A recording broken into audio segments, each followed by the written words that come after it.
there? I'm sorry for disturbing you.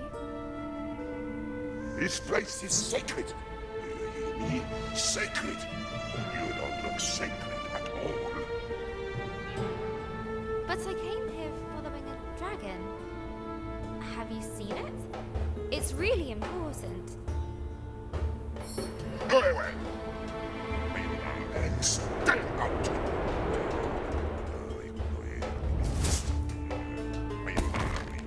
But Grace's will would not break that easily. Hey! Come back here!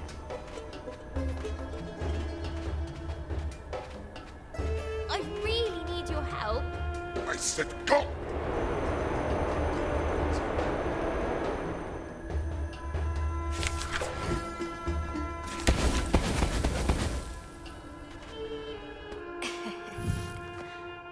Surprise!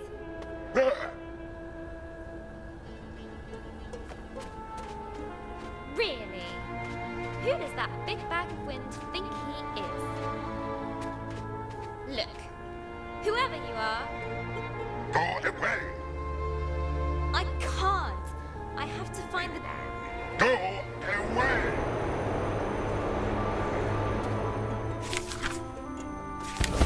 Okay. See ya.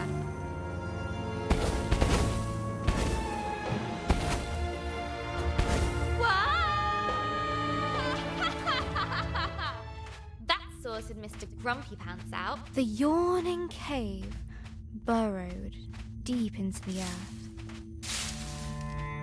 Home to wondrous life. Easily scared. Whoa. This place is huge.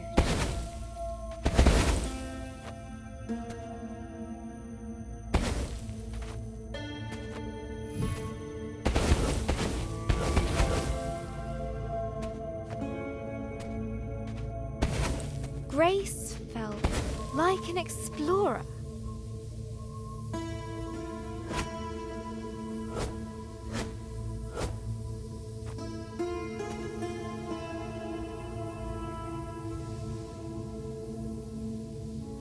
Uncovering the unknown, far below the rolling dunes.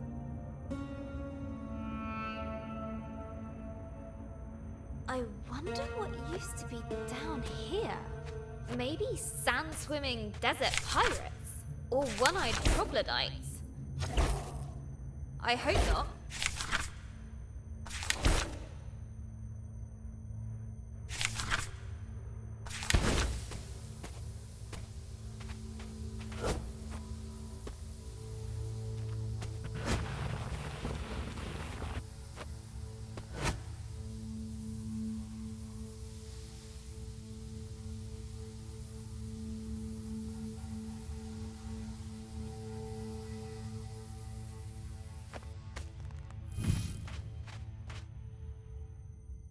Interesting.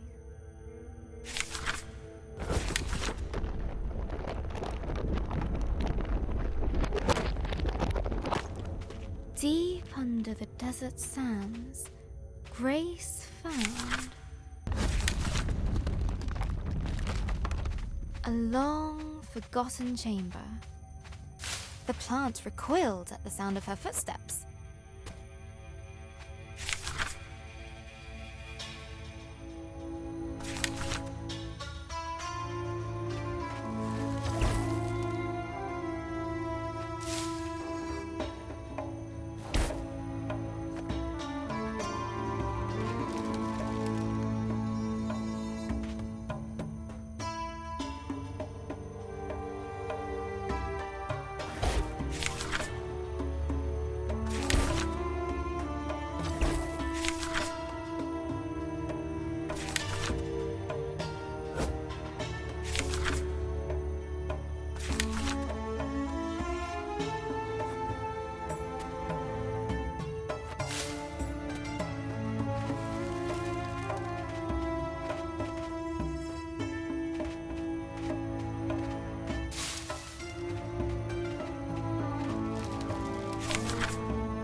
broken remains of greatness past.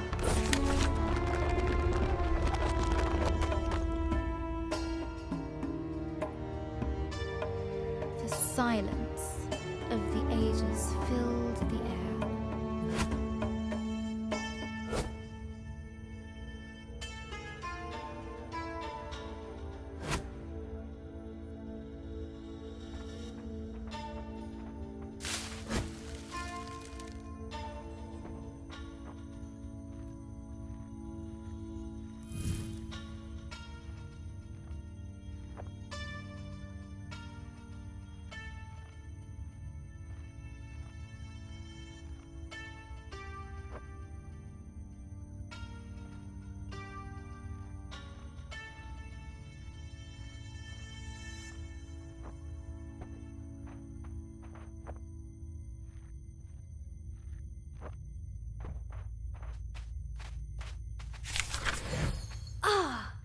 Fresh air!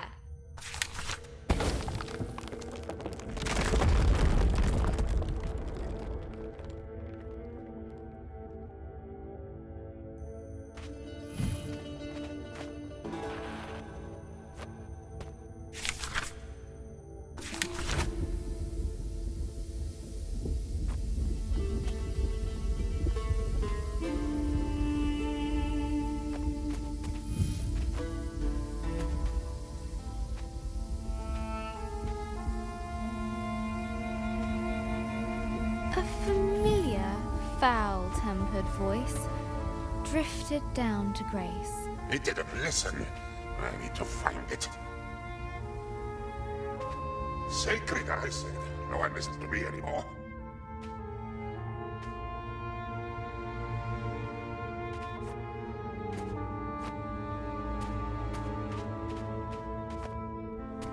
You shall go no further.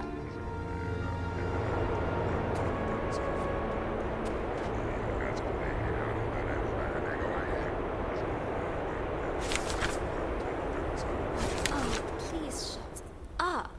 Ha! Word magic. Grace had disarmed the djinn. His fury was great. Fortunately, his voice was very, very small. But the Desert Guardian would not let it rest.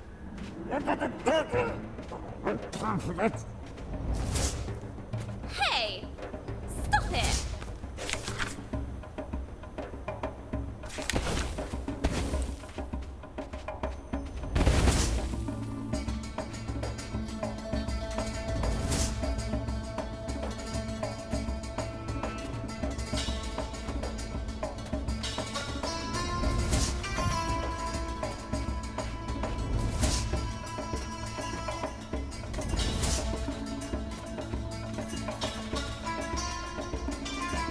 I need to find the dragon!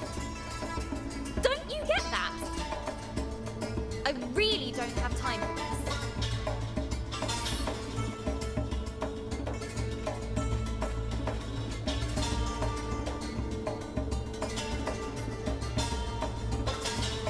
That's it. So long.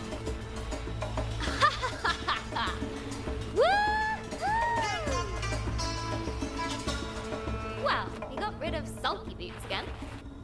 Now, what's all this? As she looked around this lonely, desolate place, Grace wondered, why would anyone choose to live here?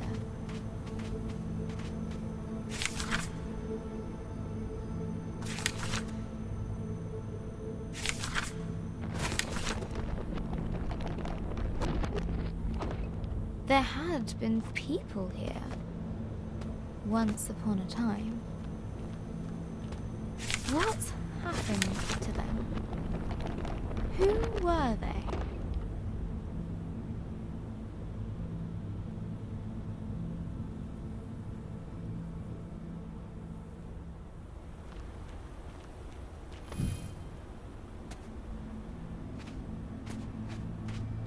Maybe I'll find answers here. The dome was empty, but for a pool of water.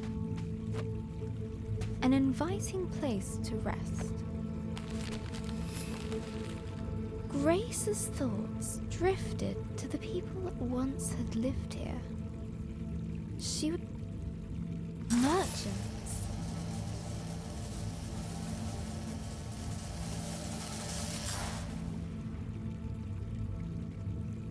A distant roar roused Grace from her thoughts. I'll catch you yet, dragon.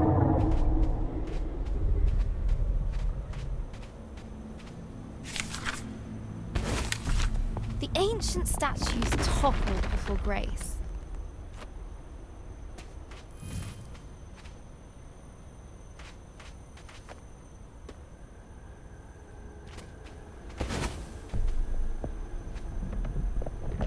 Industrious merchants. Architects of prosperity.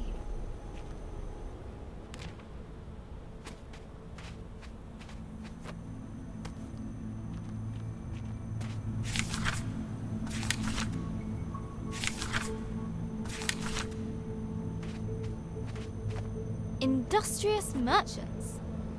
Architects of prosperity.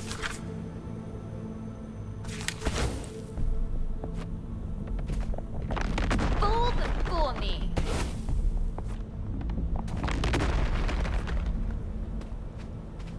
But behind Grace, a grumpy mumbling could be heard. Ugh, him again. Let's move.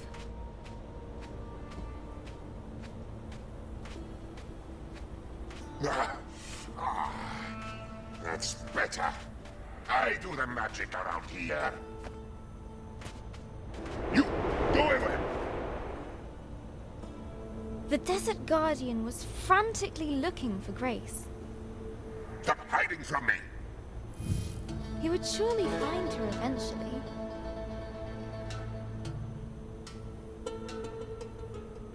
Wouldn't he? Easy.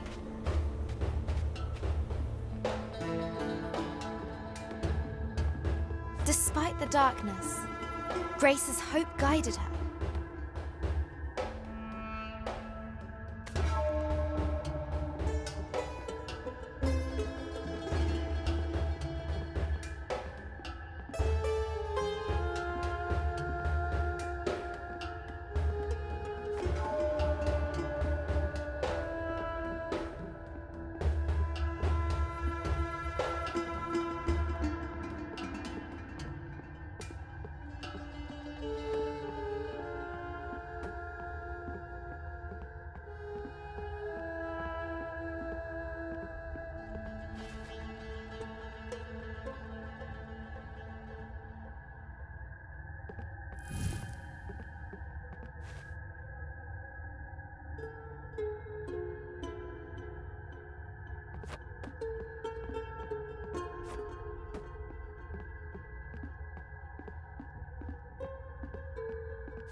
It must leave.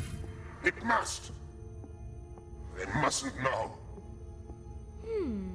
Well, now I'm curious.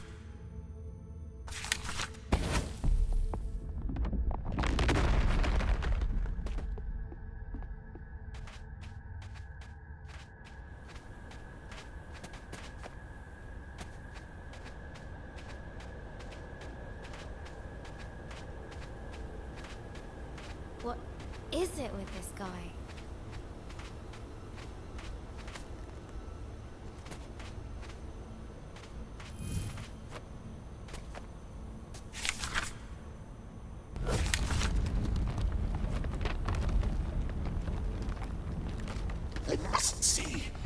No. What has you so worked up, old windbag? The past. The past. It stays hidden. It must.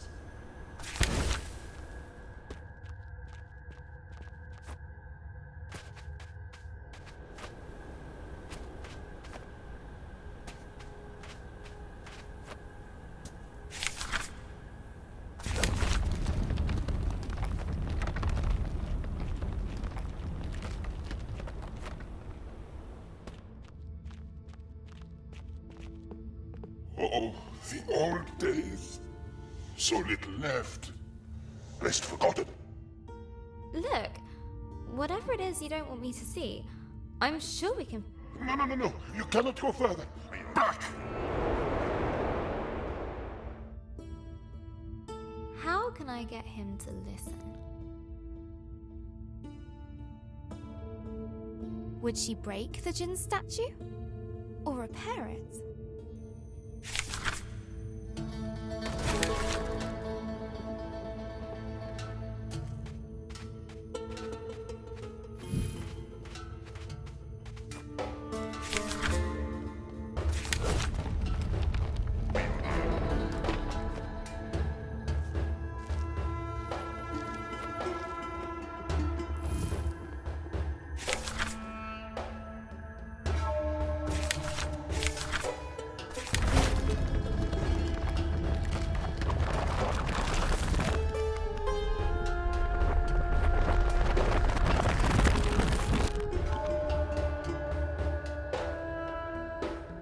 Human creature.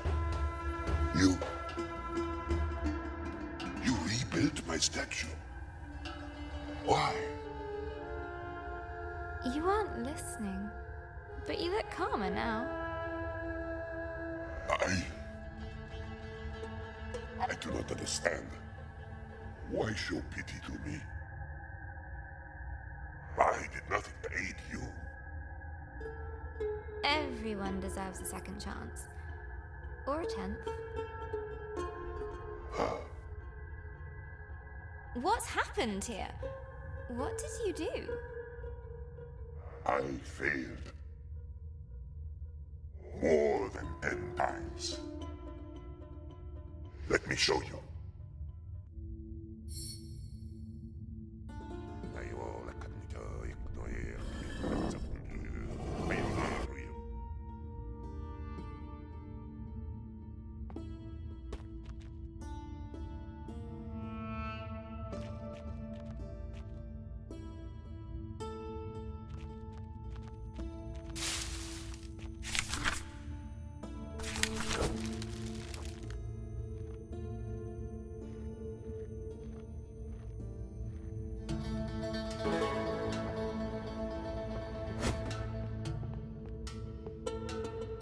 I was once worshipped here. It was wonderful. But I grew complacent, arrogant. They warned me that great dangers were coming. And what did you do? Nothing. I believed that there was no danger I could not thwart. I was wrong. Hey, paid the price. My being here must have brought back painful memories. That is as it should be. To feel something, even pain, after all this time. For that, I thank you. I don't need your thanks, but I do need to know if you've seen a dragon around here. It has come and gone. But there is something you should know about that beast. What was that?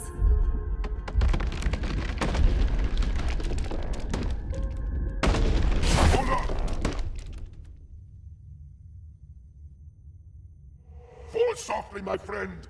Knowledge will be yours in time. Use it more wisely than I did.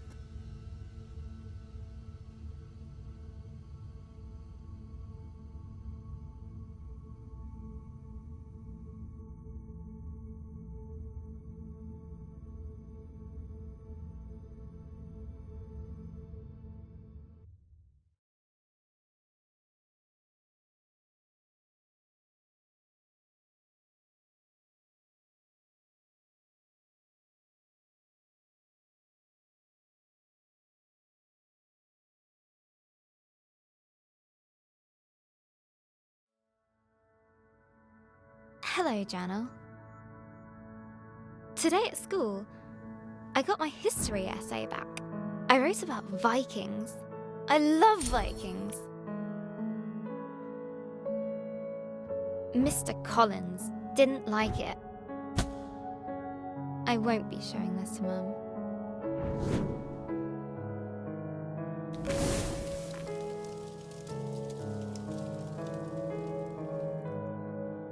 She has enough to worry about. Vikings are the best. They're tall and strong. They love conquering and fire. Vikings are basically all kinds of awesome. I could really use some awesome right now. I got her old photo album out. I wanted to see Gran like I remember her when she was awesome.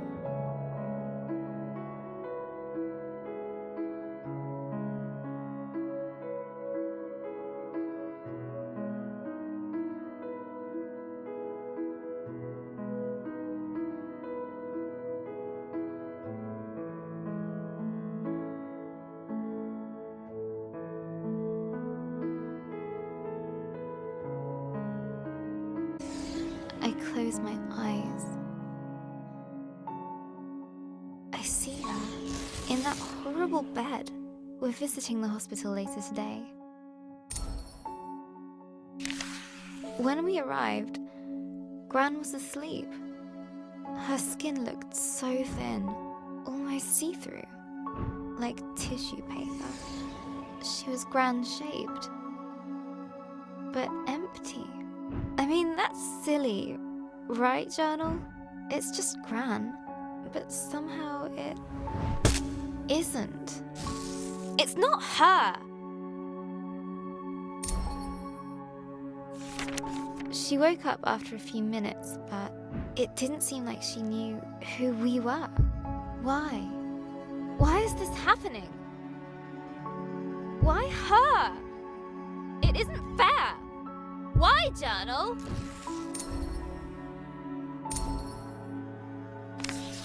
Gran still can't speak properly. It's so cruel. She can't tell us anything. Like what she wants to eat. Or how she feels. And what's worse, everyone pretends they're having a real conversation with her. But they're not.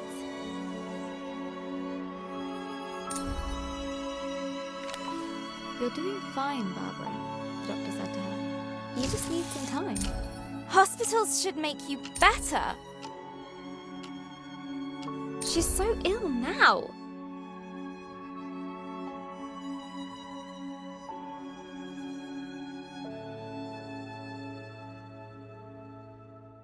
I want her better now. Just wait. Time is a healer. I thought that was his job. I wish I could help her. It makes me so mad!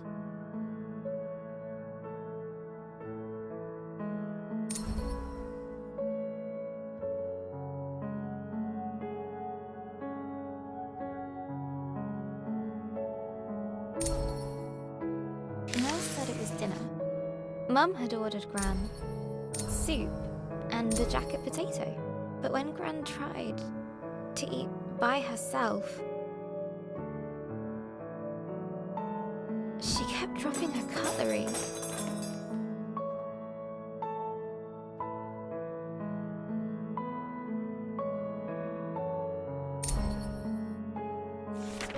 Then I noticed Mum had ordered her mushroom soup.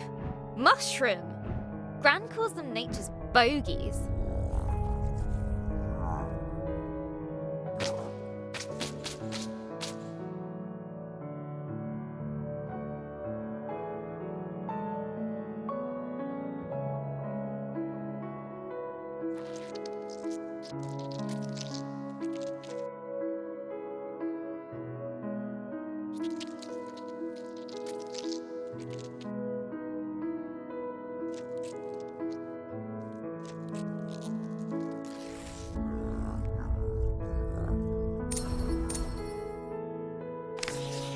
I reminded Mum about the mushrooms. She got that look and banged the spoon against the bowl. There was lip pursing. But looking at Gran, I had to help her.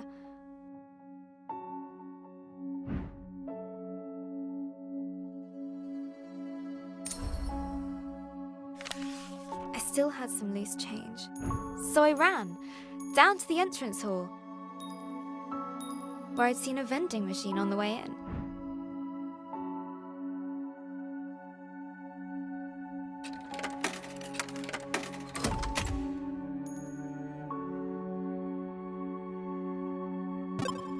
Egg sandwich! Hurrying back to 305, I couldn't help but grin. They didn't let me back in. Adult talk. Wait outside. So I waited on a bench until Mum came out the room. She said nothing. Just took me to the car. We didn't speak a single word. Not at the car park. Not during our drive home.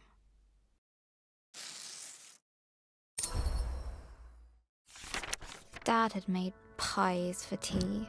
I just wasn't hungry. Dad said I needed to eat.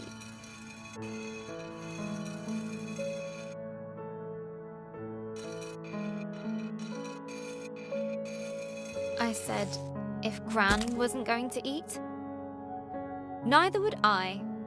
He sent me to my room.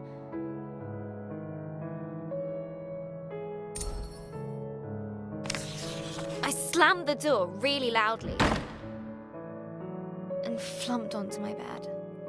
I still had the egg sandwich.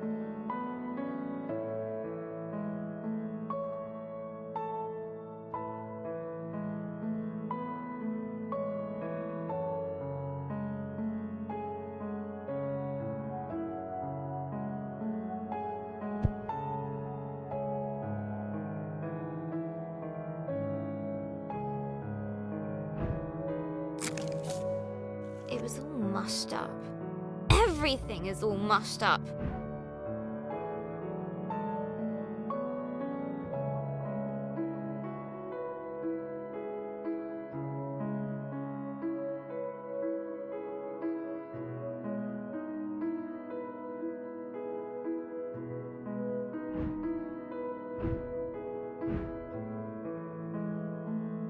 Dad is mean. Mum doesn't care. And pie is stupid. Maybe I should just try to write my story.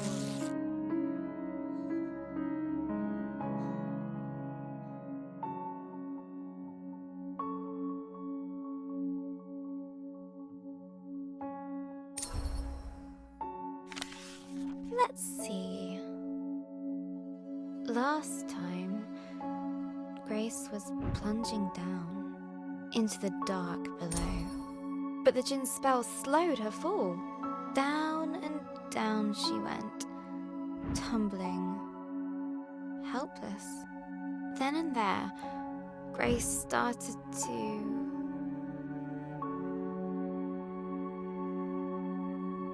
scream, but the darkness didn't care.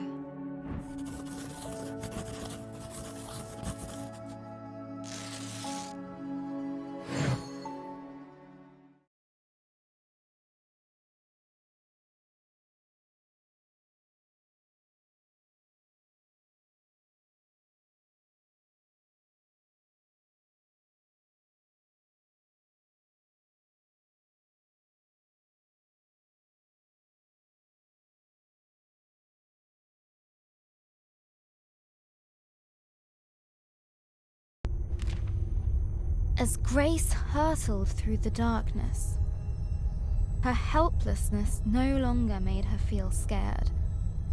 It made her feel frustrated, angry. She wanted answers.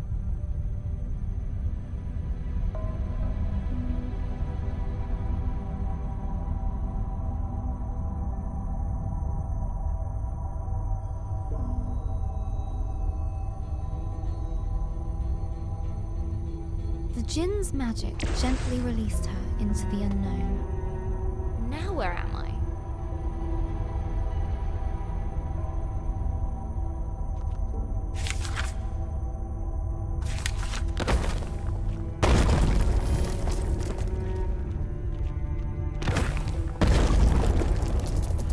The ground was warm to the touch. At least it's quiet. Just my luck. And what's that? Molten stone. She'd seen nothing like this in her forest home. I really miss the photos of the village.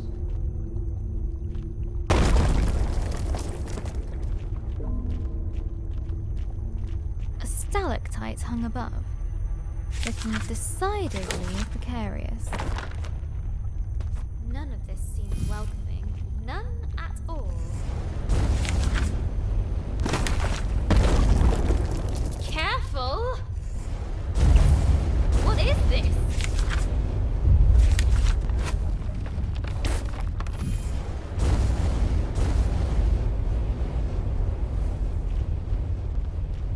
Something was unnerving about the pendulous I knew it, I nature knew of it, the I knew it. ceiling. Ah! This is ridiculous! I need to find whatever is causing this and stop it, or I'll be smushed.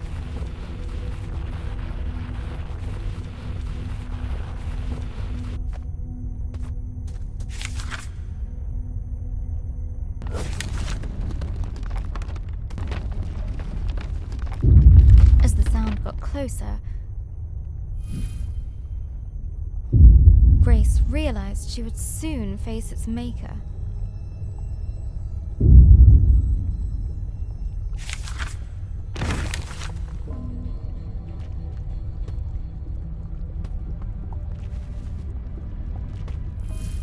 Okay, here we go.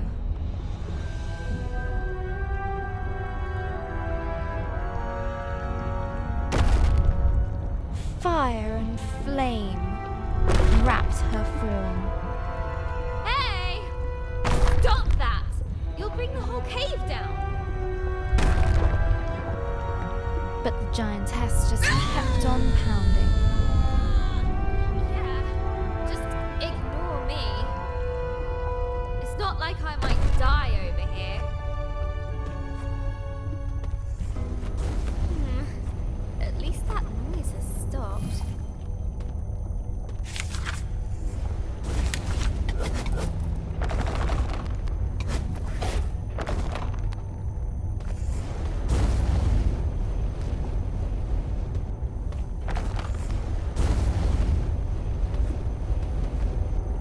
The lava gently bubbled, as if to mock her lack of progress.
Inside Grace was a white, hot rage.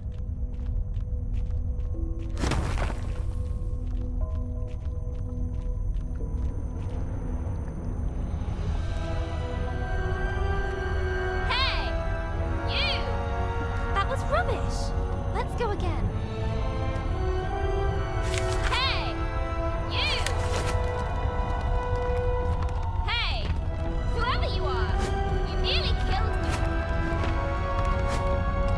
Hey! Are you listening?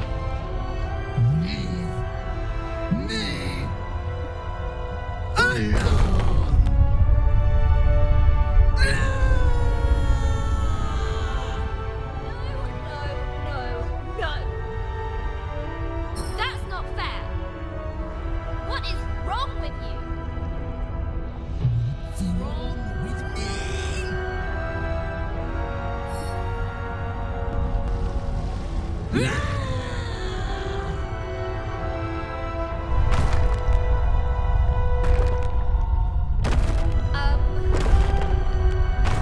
Might have overdone this.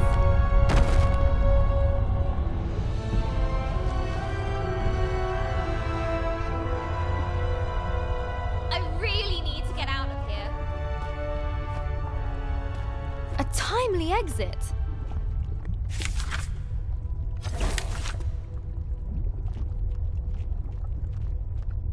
Grace didn't quite know what she'd encountered. Sheesh. She's so angry. The thought stuck with Grace. What's wrong with her, I wonder? Whew. I think I need a breather. A place to rest.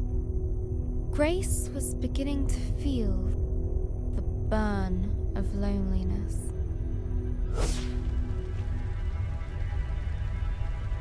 Ah, better.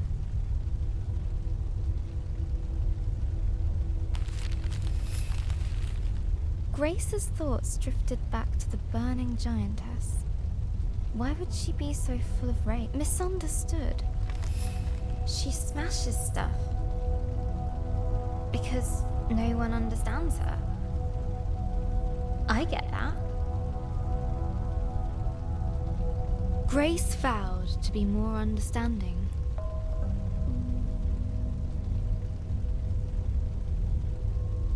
If they met again.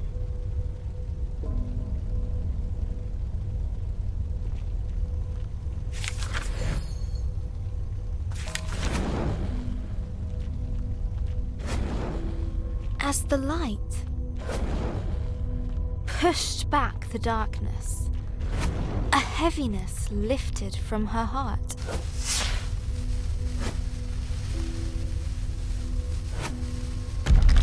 That was strangely satisfying.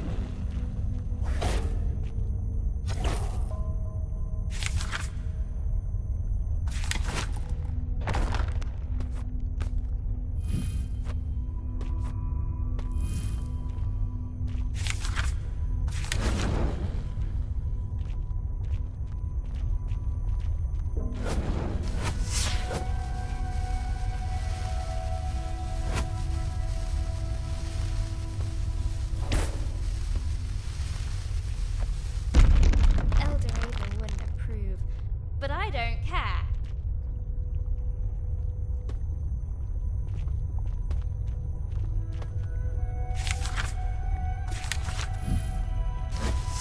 Yeah!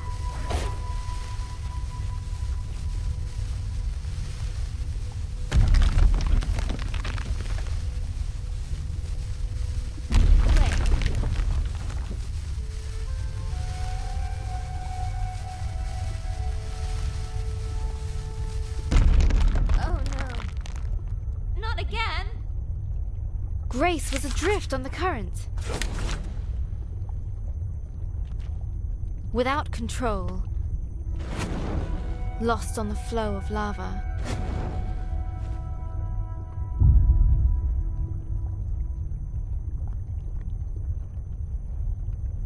It would take her where it wished.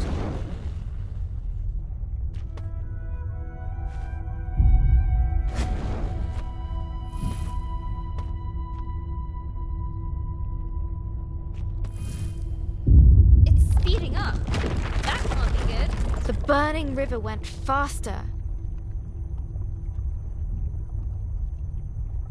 And faster.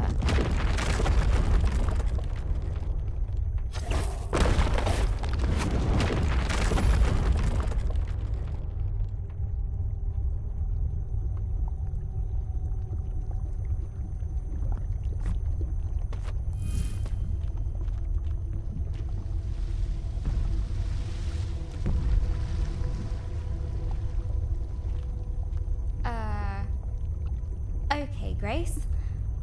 Remember, empathy. You! You again! She isn't listening. Run, Grace, run!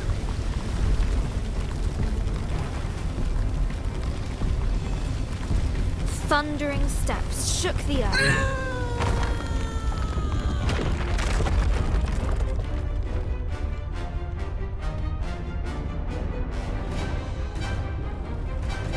Where is she? Right behind me.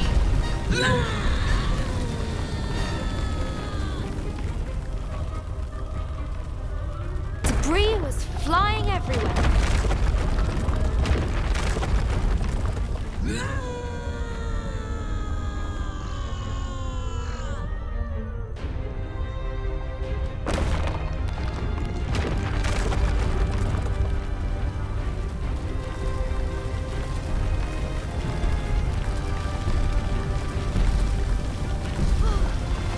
Sunlight. Freedom.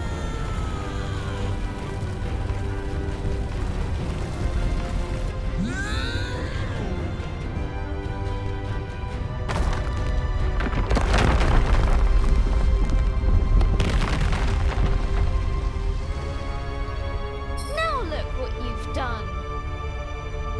You look! We're trapped and it's all your fault.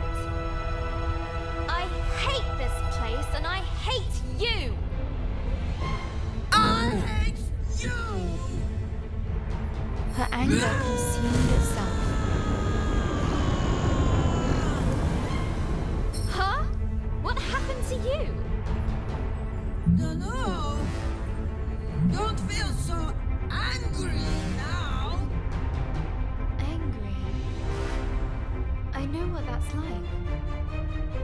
To feel angry. As her anger left, it brought a change.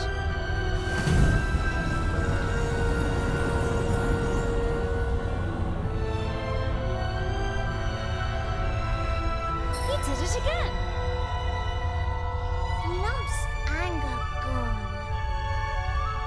Lump? Nice to meet you. I'm Grace. Sorry I was so angry.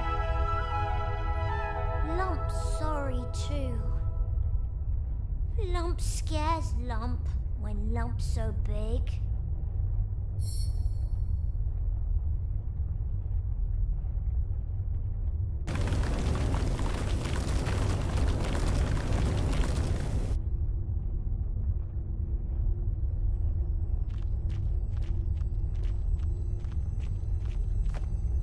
I'm looking for a dragon. Have you seen it? What? Dragon? I'll show you. But first, we need to get out of here.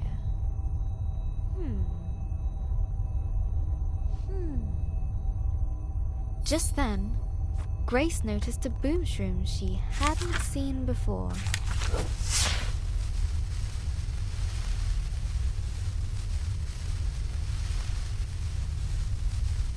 We did it! We're free! Free!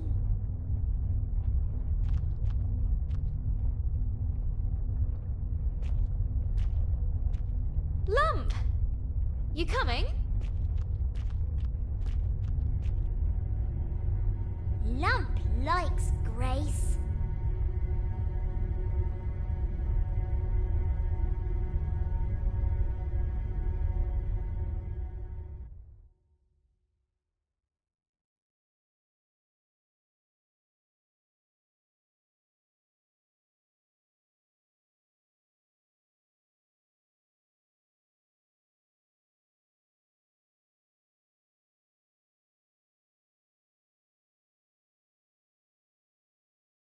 Hello, Journal. Today, Sarah at school told me her granddad had a stroke too. His mouth went lopsided, and he spoke a little funny. Now he mostly sits around, watching the telly. I don't think Gran would enjoy that. She'd feel like she was giving up. She'd want to keep moving, keep doing things. Gran always says,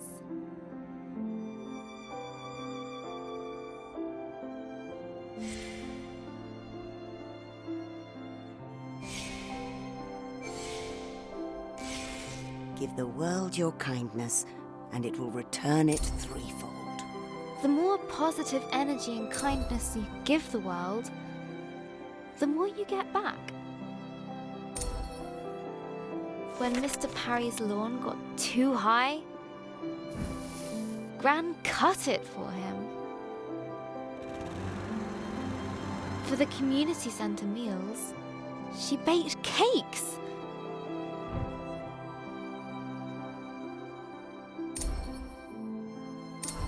She even does the unthinkable.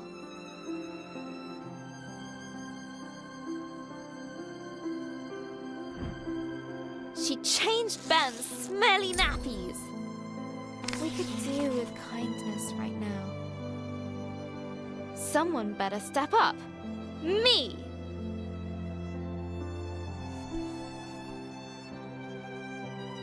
Starting with bringing world peace?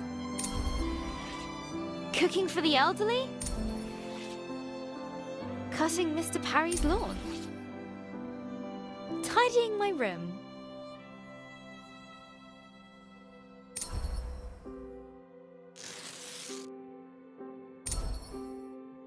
Bringing order to chaos. A mighty struggle needs a suitable tagline. It's tidying time.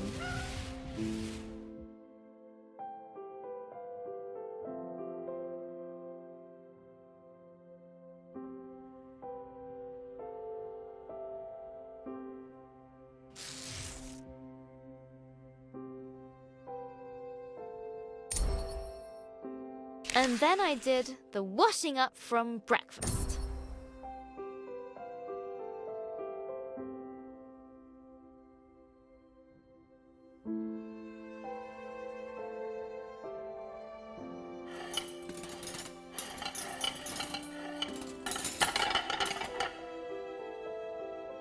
Dad said,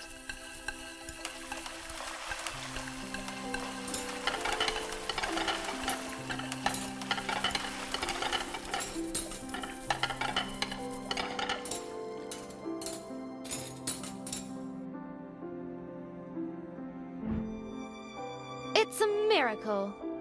Then he bowed at my feet. He's such a complete numpty head, but it made Mum laugh. And when we got to the hospital later, Gran was sitting in a chair and looking out the window. She was smiling. So all the things I've been doing have been working. I just have to do more. There was kale for tea, which is a kind of vegetable torture. But I told myself that if I could eat all of it, then Gran would be even better tomorrow.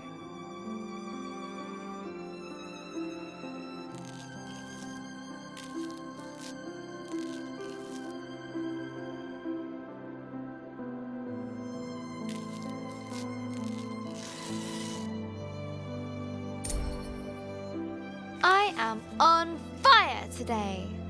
I ran up the stairs 2 at a time, just to top things up. Pinky was very impressed and slept on my feet all night. Hello again, Journal. couldn't sleep. I guess I felt a bit silly. I mean, who cares if I eat my kale? Well, Dad, maybe? But does any of this really make a difference?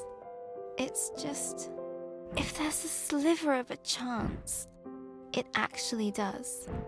I want to believe in it.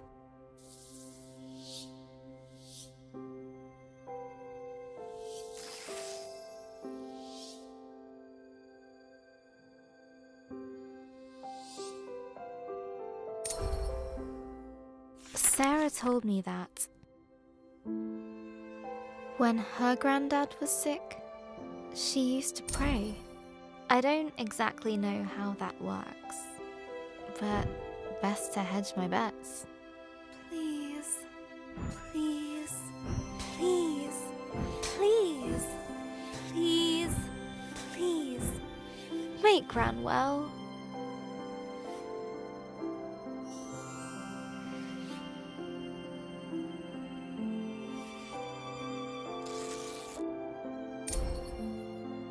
Sarah's family are pretty religious. Not like Mum and Dad. I don't know that much about religion, actually. I like the stories, especially the one about the Ark, and rescuing all the animals.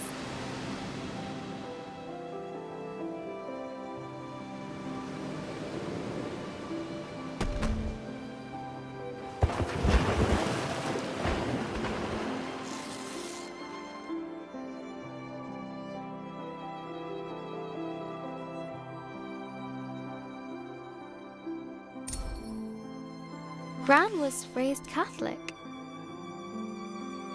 but I never really heard her talk about God, apart from that time she dropped the yogurts in Tesco's. We took care of the mess before the staff noticed.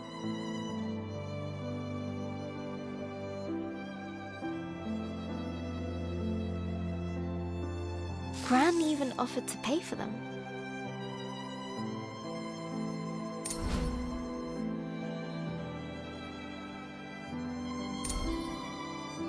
I asked her once.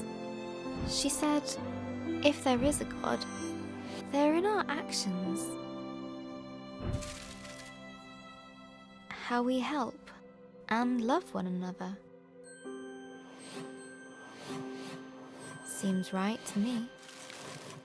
So what should I do?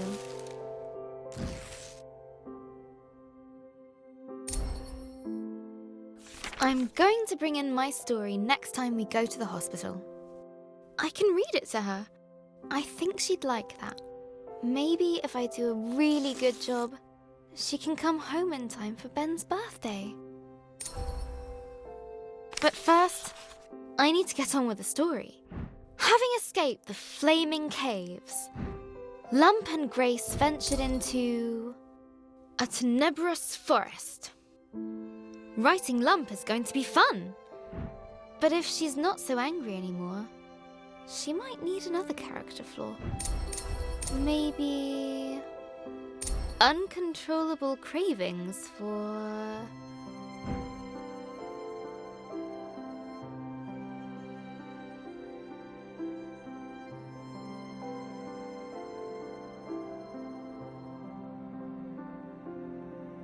sweet fruit.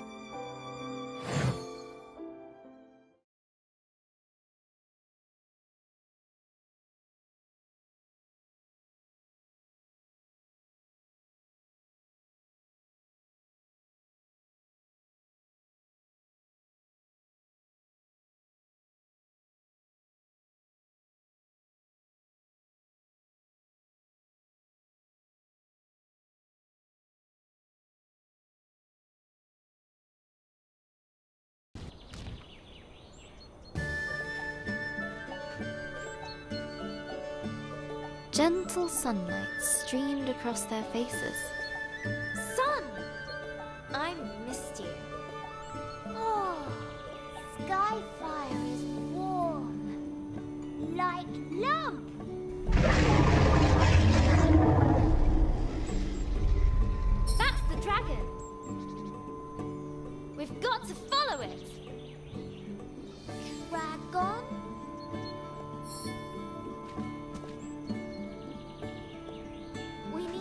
follow it.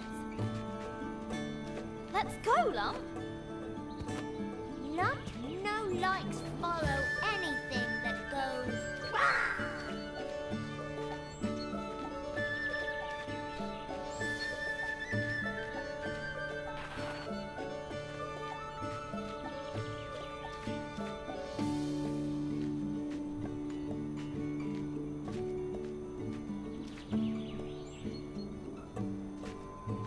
Are you coming? Claw things. They spooky. They're just trees, Lump. Back home, we know has them.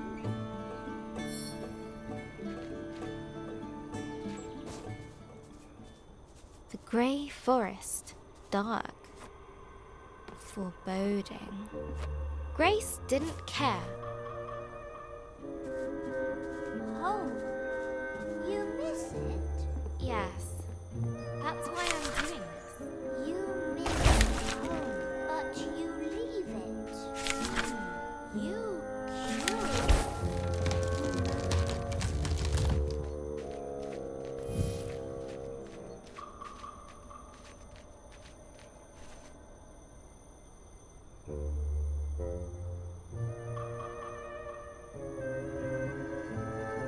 I had to. The dragon stole our fireflies. I promised I'd get them back.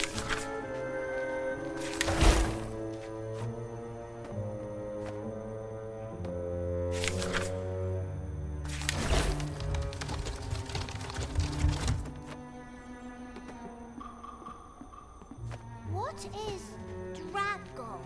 Like cave bear? Well, I guess it's like a lizard. Oh, lizard's cute. A really big lizard.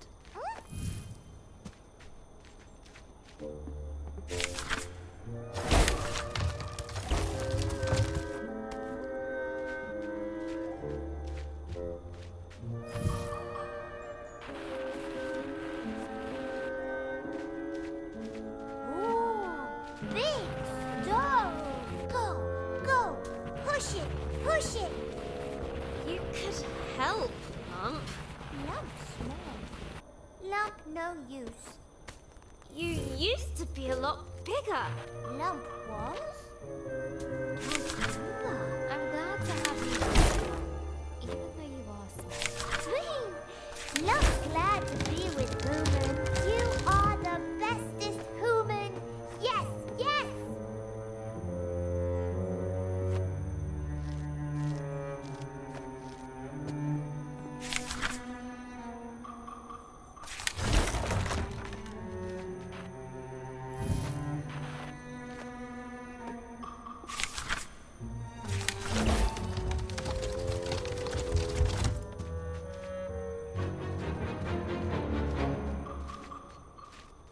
Grace couldn't help but smile at Lump's silliness.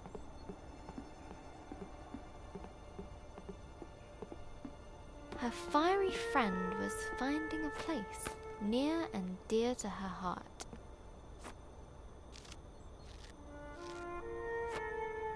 Suddenly, a strange, sweet scent filled the air. Lump knows is that smell. What is it, Lump? Looks like some kind of fruit. A fruit? Yum. Lump love fruit. That's nice. Like honey from back home. Wait. I can't let myself be distracted. We need to go. Now! But the fruit. Okay.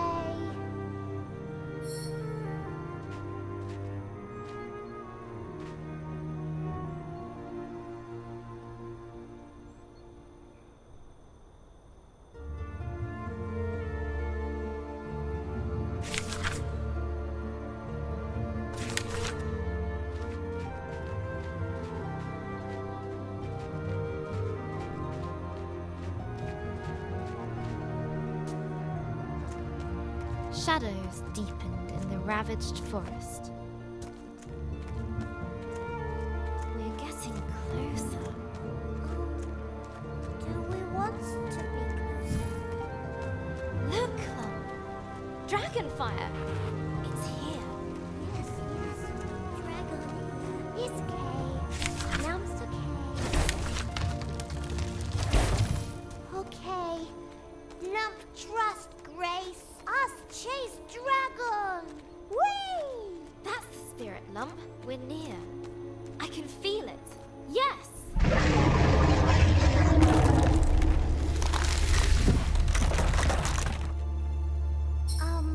Grace? Human no fly like Lump, yes? A deep rift yawned before them. No! No! No! No! We're so close!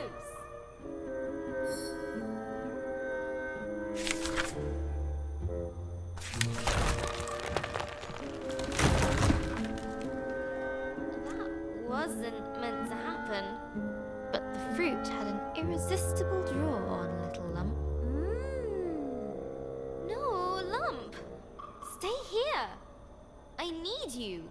Lump's still here. Just busy. Grace felt her resolve melt. I need to find the dragon. I promised Altareva. Just what am I doing out here? All by myself?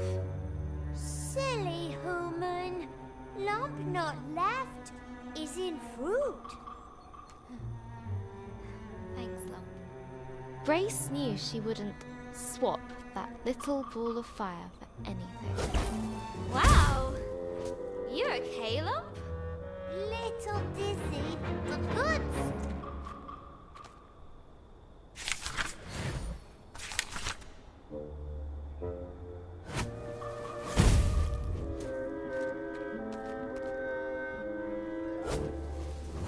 What a rush!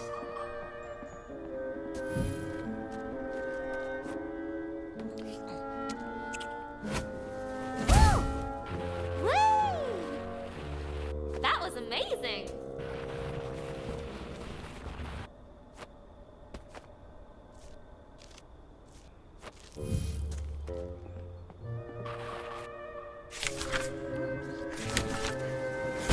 We're great team.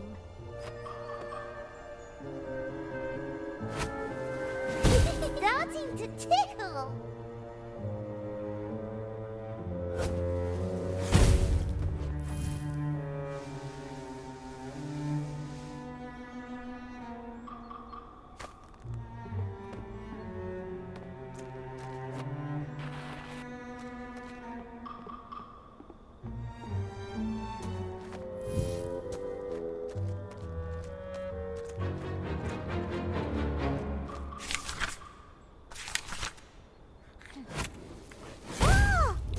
My head's spinning. This may be better than fruit. There was no doubt. Something strong and very, very large had been here recently.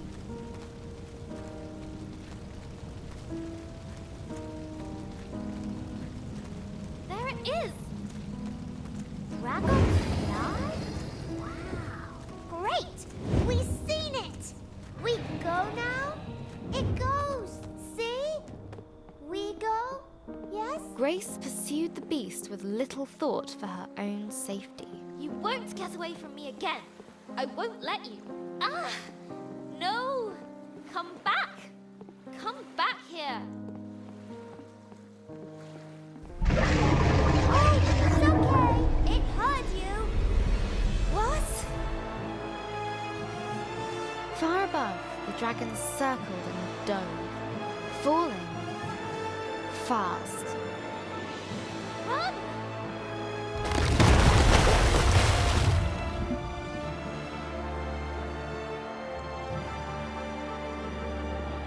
As the waters calmed, Grace realized the dragon had gone far, far below. Oh, I... Her hope was shattered. I can't. It's okay, human. We find dragon again. Have another go, right? It's okay. Lump help. But how? Most of the pieces are gone. I can't even fix it. Look! You get on this, okay?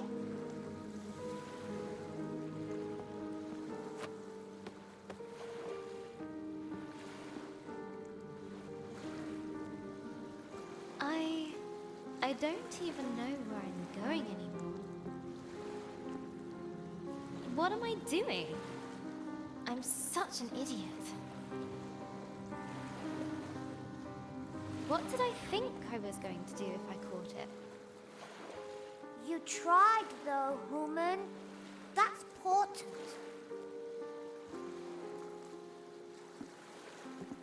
Look! One of them's little glowy things you likes. A thing! You likes things too, right? Huh? That's strange.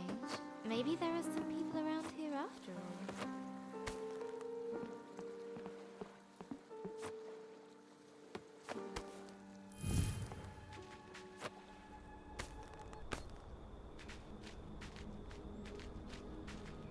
Look!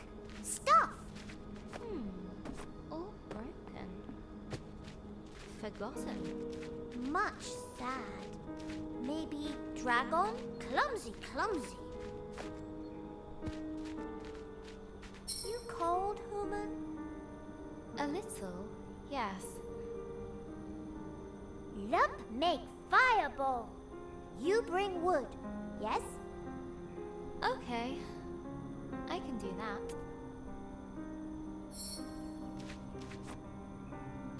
What's up, human? It's just... I remember collecting wood for Elder Eva. I hope she's still okay.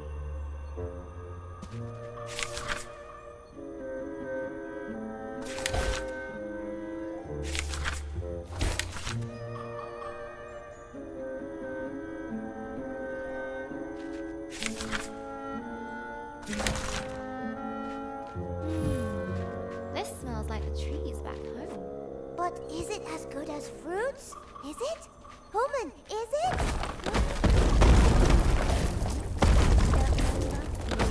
Don't remember. Lump just remember anger. Then you, human.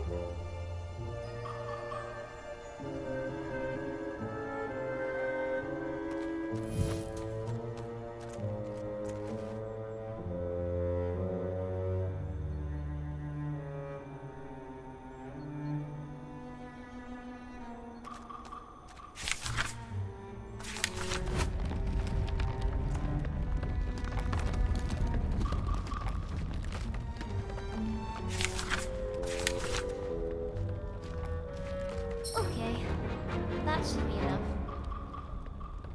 Okay. Here Lump goes. Ancient energy stirred,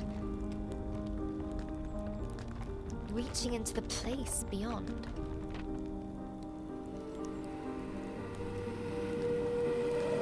Ah, it feels good to be back. Already? It's only been a few millennia. Is it not wonderful to see light again? To feel sun? I was just getting comfortable in the howling void. Who are you two? Ooh, ancient ones. Thought you was a myth.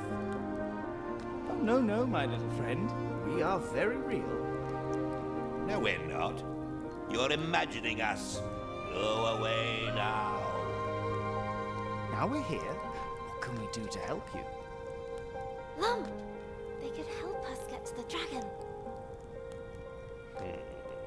But nothing is free in this market or in life. You must provide 3 offerings to the flame. Should we...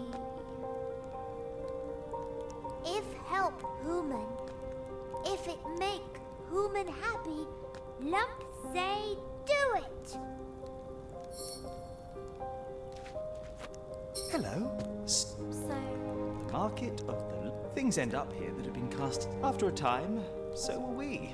No one came in. I thought we would forget ourselves. You said you could help. Yes. I don't... Then give a cup.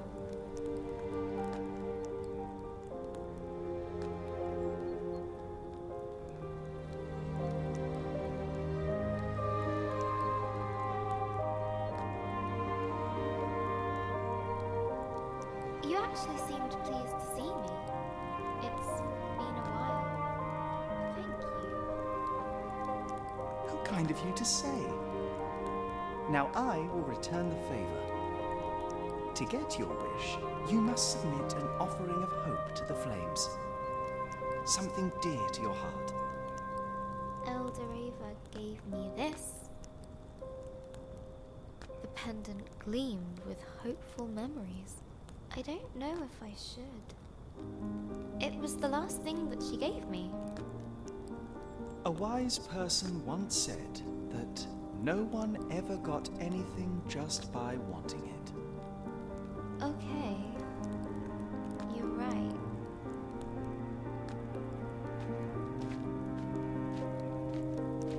A crack and a spark, and the pendant was gone in the flames.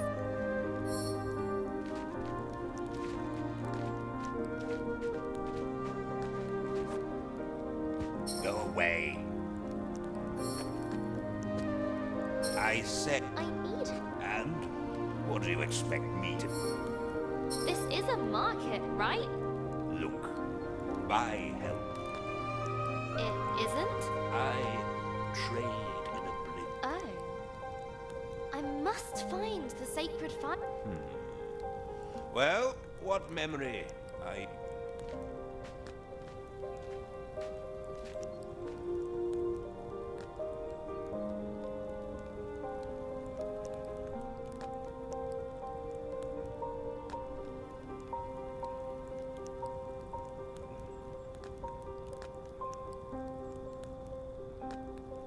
I remember Elder Ava's smile after giving her one of my secret fruit punches.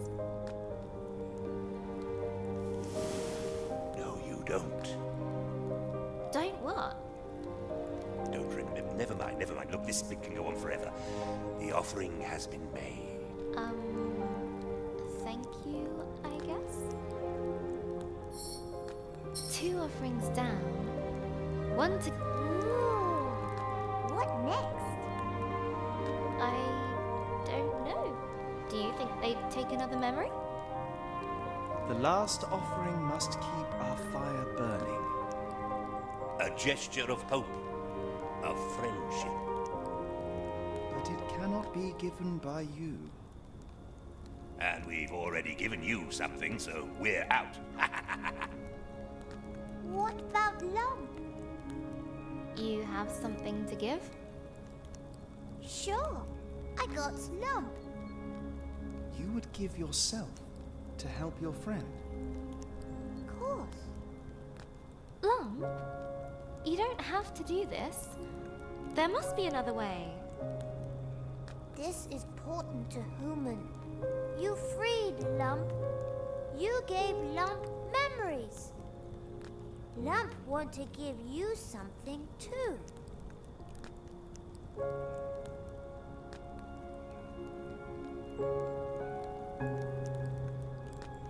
Are you sure about this, Lump? Lump sure. You help Lump, Lump help you. I wish I was as sure about this. Thank you, Lump.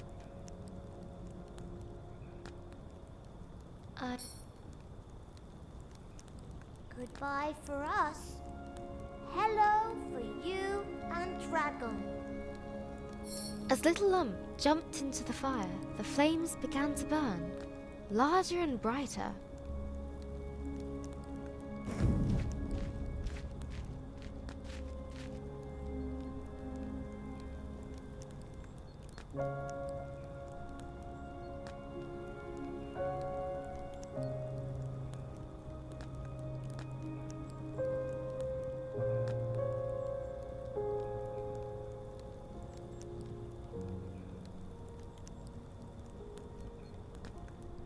Grace felt a change come over her. Slits opened in her neck. Gills. She could now breathe underwater. The wish has been granted. Time for us to go. Hope you like your gift. Thank you, Lum. I'll never forget what you did. I should go to the lake. Follow the dragon. I guess. The loss of Lump weighed heavily upon her. Where once there was light, was now darkness. Where there was noise, only cold silence remained. But she could not let Lump's sacrifice be in vain. She needed to get to the lake and use her newfound powers to pursue the dragon. The lake looked murky, but she had to brave its depths.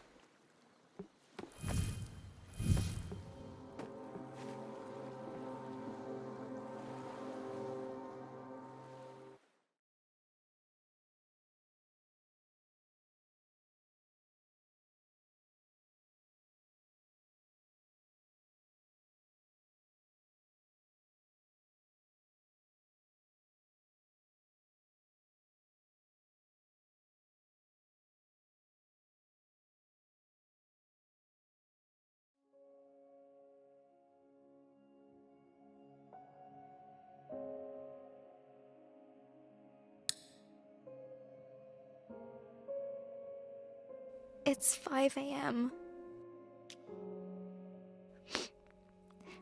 Gran died in the night.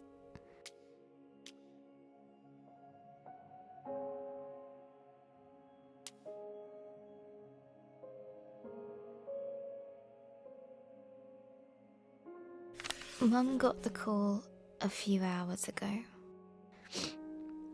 She's still crying. I just feel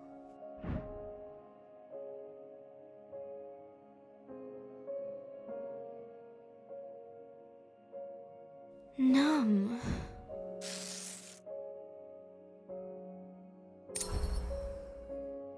I tried to go back to sleep,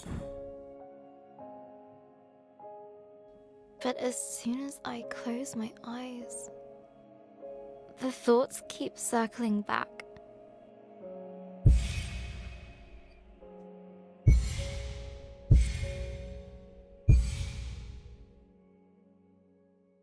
We should have been there.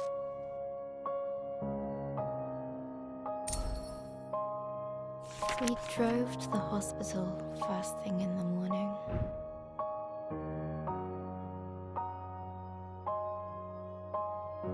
No one said much.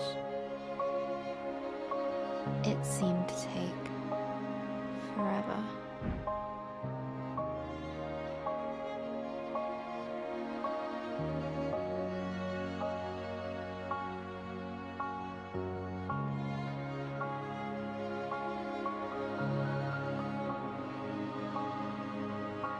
I've never seen a dead body before.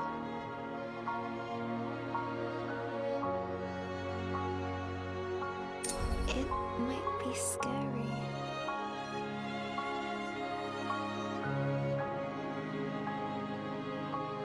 But it's just Gran. Right?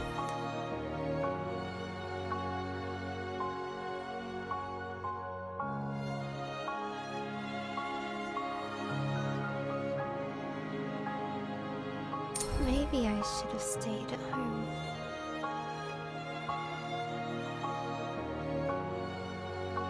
When we finally arrived, I wasn't so sure about being there at all. We went up the stairs to room 305.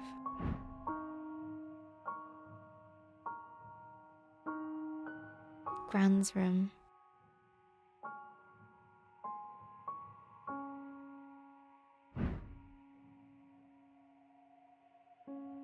Mum gently put her hand on my back and asked me if I wanted to wait outside. I said yes.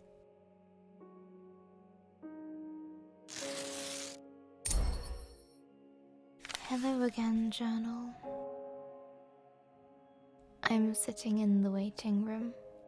Just rows of plastic benches in a sea of blue linoleum. And it smells like Ben's bottom cream.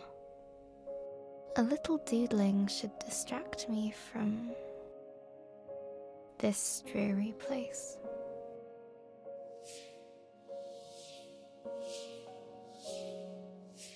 Dad's calling me.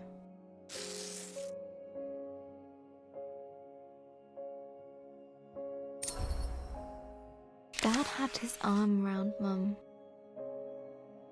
as they came out of Gran's room. I've never seen her like this. Mums aren't supposed to cry. They're strong. They're meant to know what to do. Always. I guess losing your own mum makes you feel like a kid again. The drive home was a quiet one again. It's silly, but I keep thinking back to Gran's favourite vase, the one Grandad gave her. I was running in the house, even though Gran had told me not to.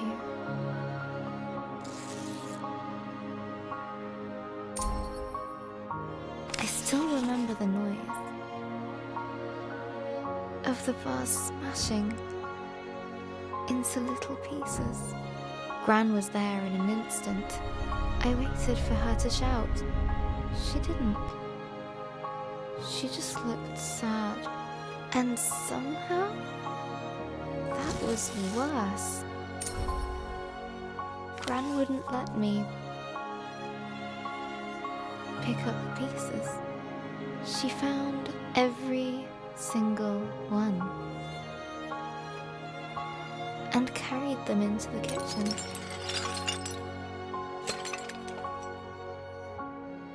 Later, I sneaked in with a tube of glue in hand.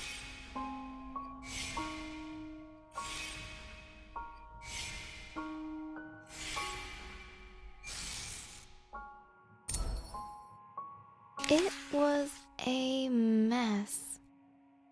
I got glue everywhere. But Gran smiled when she saw the vase. She put it in the cupboard. Later I found it again.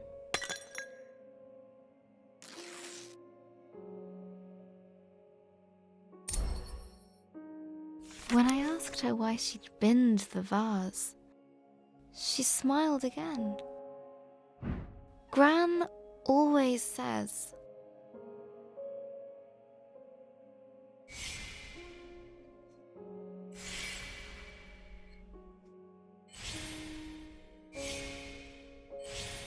We can't hold on to things forever. Let them live in your memories. she said she preferred to keep the vase like she remembered it. Maybe I hurt Gran's heart. Weakened it. That can happen, can't it? Maybe this is all my fault. I shouldn't have run in the house. Now everything is broken.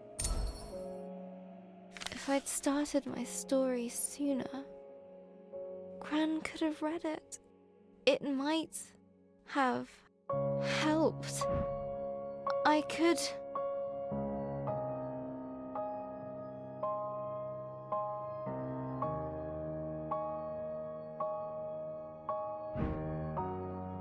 I could have fixed. I would have fixed her heart.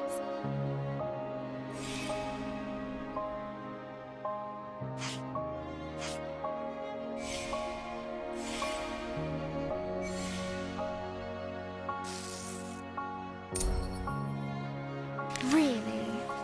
I don't even know how to fix my story. It's a mess. I left Grace to sink into cold, dark waters. She's completely alone. She left behind Lump, her only friend. Okay, focus, Izzy.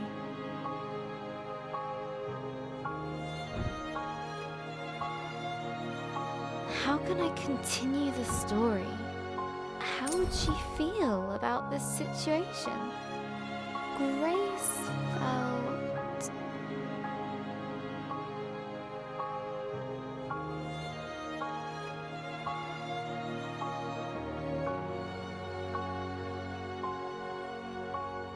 guilty.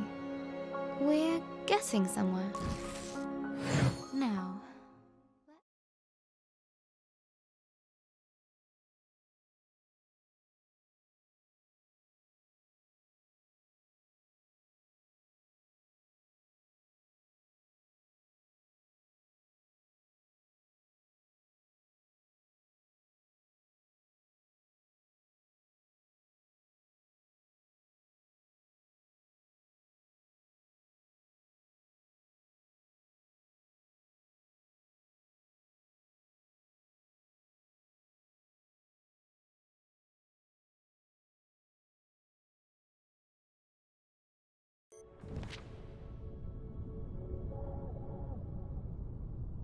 The merchants had been true to their offer. Still, the water closing over her felt like death. Cold and terrifying.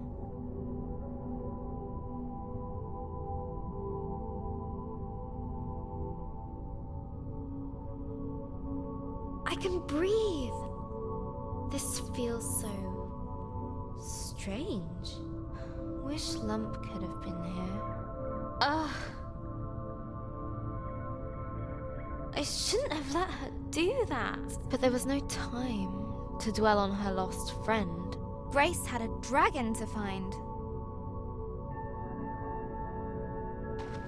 Which way did it go? This one. All right. Another branching tunnel. The walls were closing in. Here, I guess. Far too narrow for winged beasts. Did I guess wrong? A dead end. Oh, I knew it! Wrong tunnel. No. There must be a way. Think, Grace, think.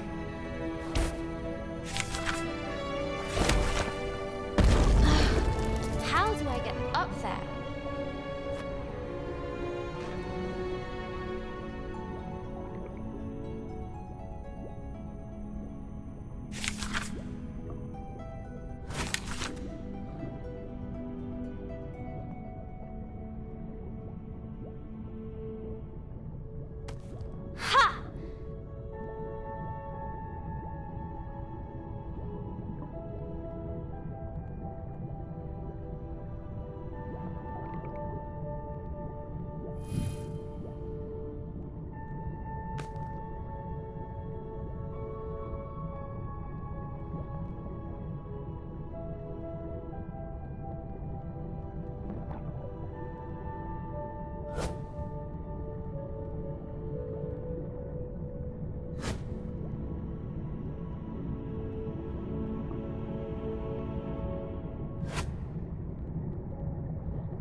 Is this the right way? Or maybe here? I just don't know. I wish I could ask Lump. But Grace had let Lump go. She needed to decide her own path, alone. The submerged tunnels flared outwards. A tangled mess of caverns and hollows.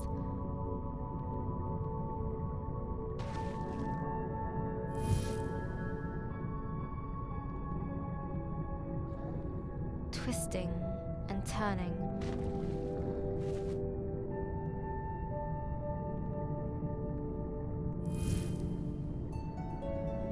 Bending with almost malicious intent.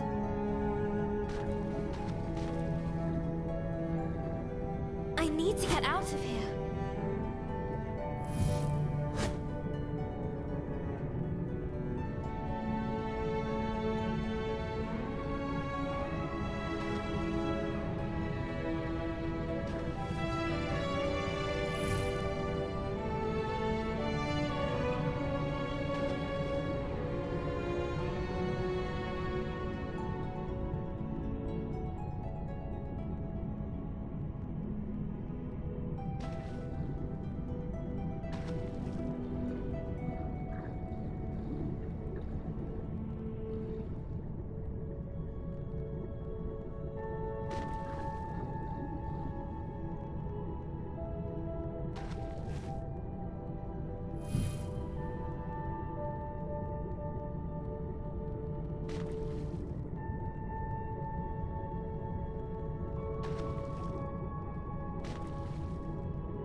Breathe, Grace, breathe. I've got to find the dragon. Get back the Fireflies.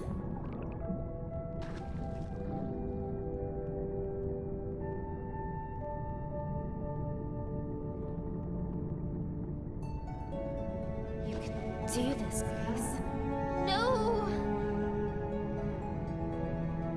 Gah!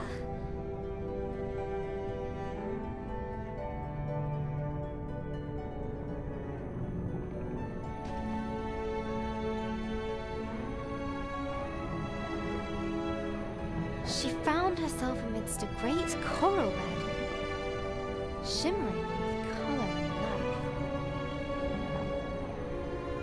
Wow, this is beautiful. No, focus. I have to find the dragon, no matter what. Beautiful, and now...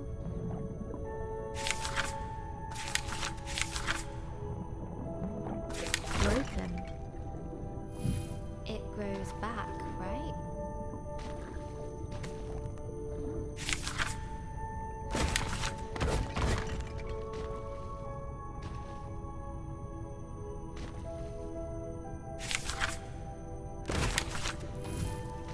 I have a dragon to find. I have to focus on that. No matter what. She spoke those words. But deep in her heart, a seed of chilling doubt took root. The color gave way to darkness, endless and all-consuming. It's cold here, robbed of sight. The pressure of the deep water on her chest. Her thoughts had only one way to go, inwards. What am I doing? I let Lump sacrifice herself for me. And for what? I don't even know where the dragon is, or where I am. I'm falling. I'm failing. Elderava. The village. Lump. All of them. Huh? What?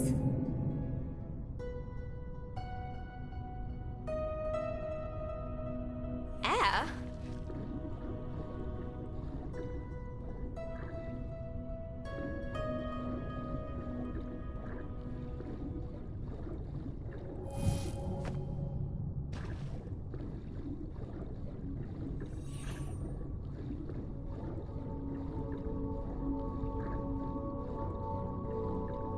How? It doesn't matter. I need to find the dragon, no matter what.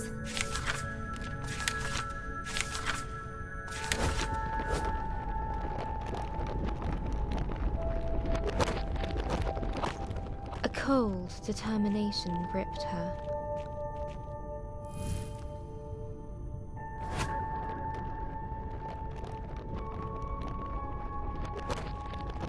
Numbing all other thoughts. Press forward.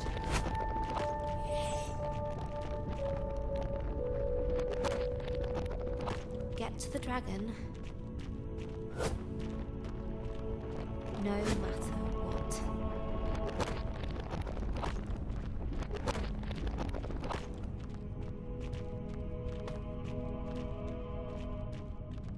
There was just the way forward, barred by an indestructible metal door.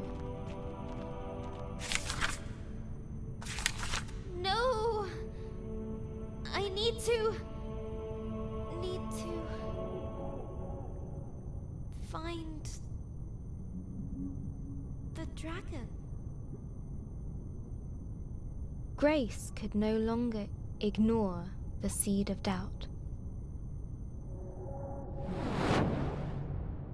It seeped into her heart, as cold as the water she'd come from.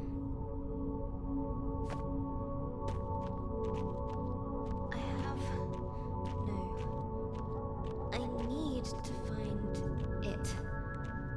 The dragon. No matter what. No matter what. The Seekin seemed friendly. Hey, have you seen the dragon? Wait.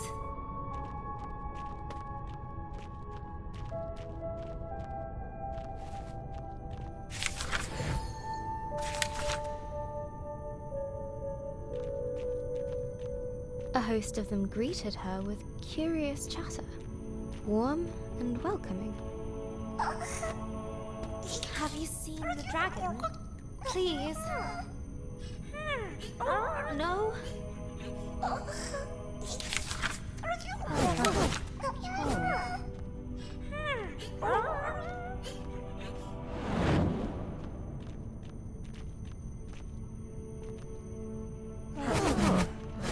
But Grace had no time for this. Let me through! I need to find the dragon, no matter what. The words felt hollow and meaningless.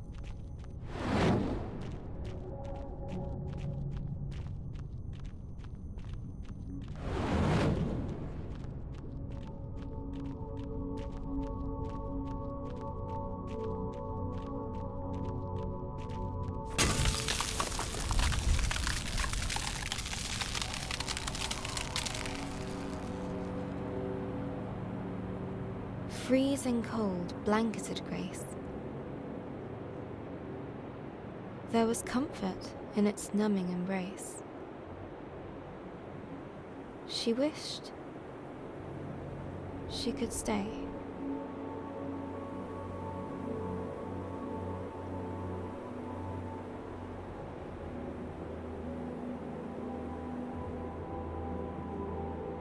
What's happening?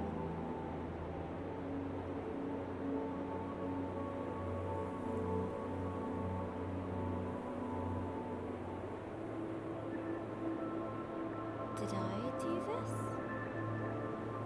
She did this. Is this my fault? It was her fault. They're home.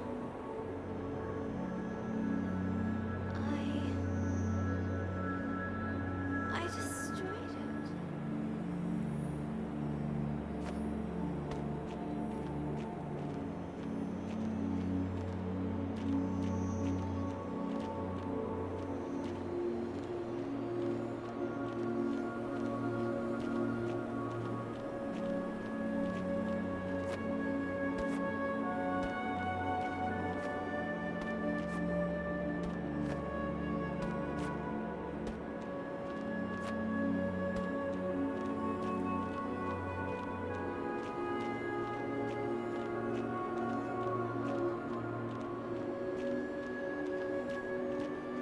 A seakin, encased in ice.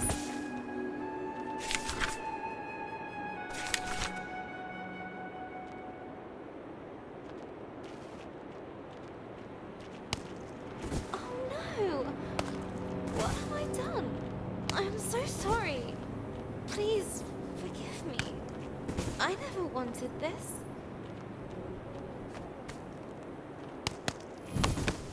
This is horrible. I didn't know. I should never have come. What would Elder Ava think of me? I'm so selfish.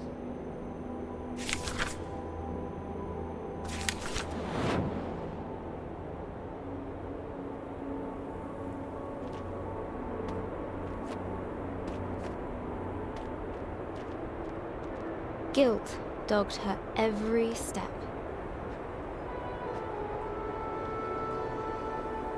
Did you make me do this?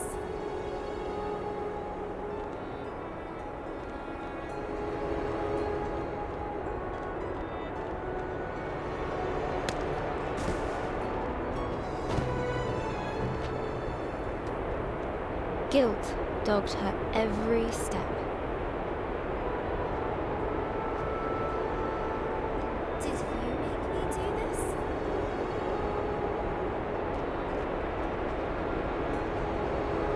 It would not rest. It would not leave her. It would not cease. Leave me alone!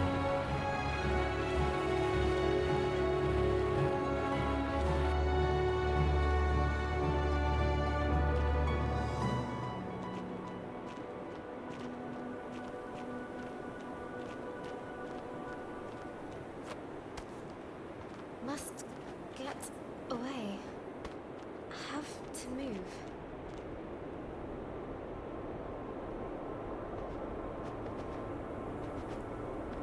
Need to escape.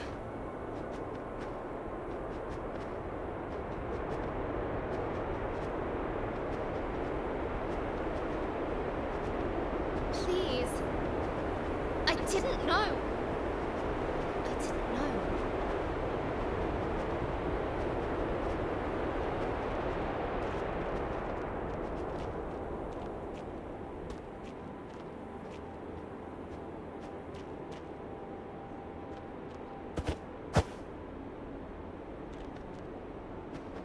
The creature looked at her as if it could see into her very soul.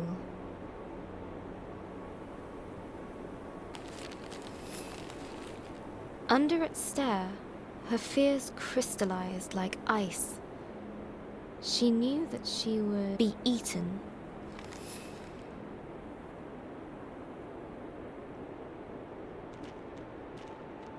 You'll consume me until there's nothing left. I can't let that happen. happen? Would Grace embrace her guilt? Or run from it? You win. I can't run anymore. Do what you will.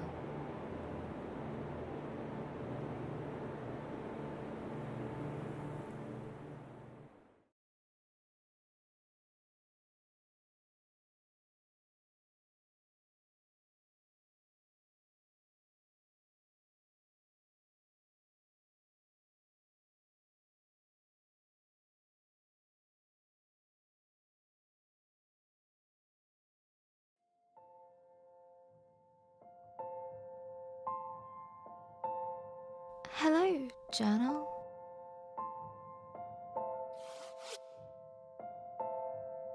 Dear journal. Hi, journal.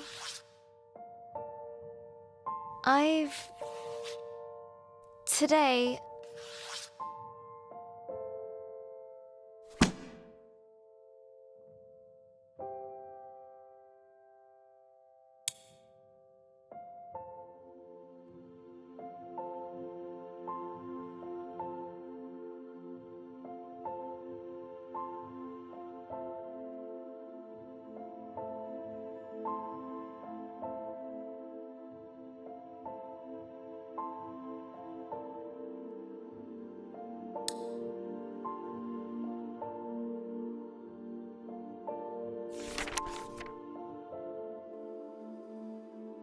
Hello, stranger. I've been thinking a lot about... My dream is to become a writer. Yeah, right. A writer who can't even write.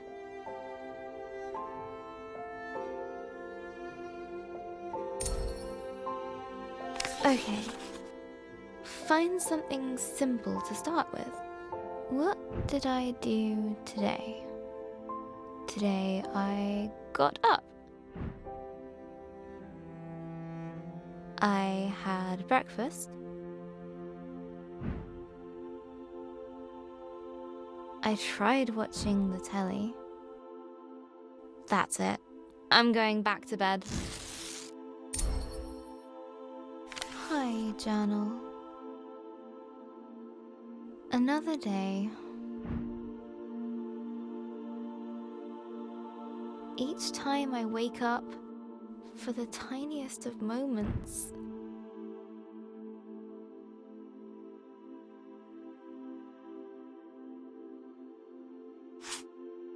it isn't true. But then it all comes rushing back. It is true.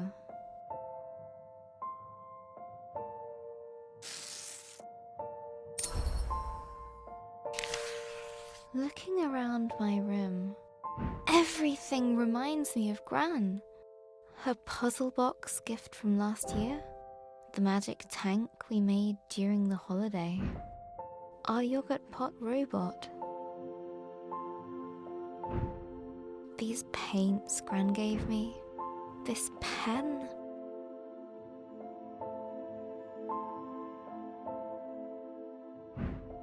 Even you, journal. She is everywhere.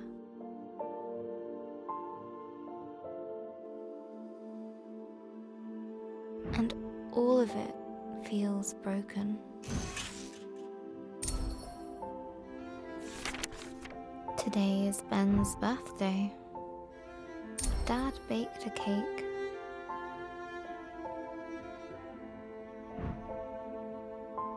Mum insisted that I come down and have some.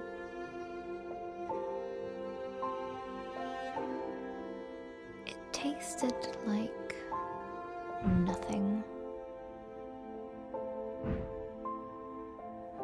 everything does.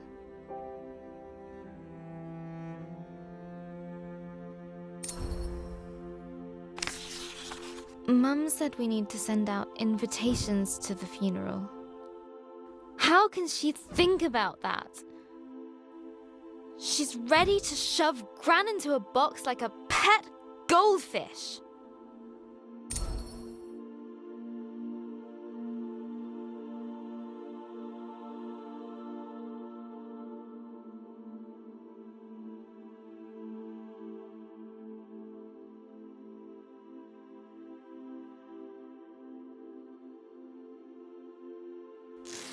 Then I stormed off into my room.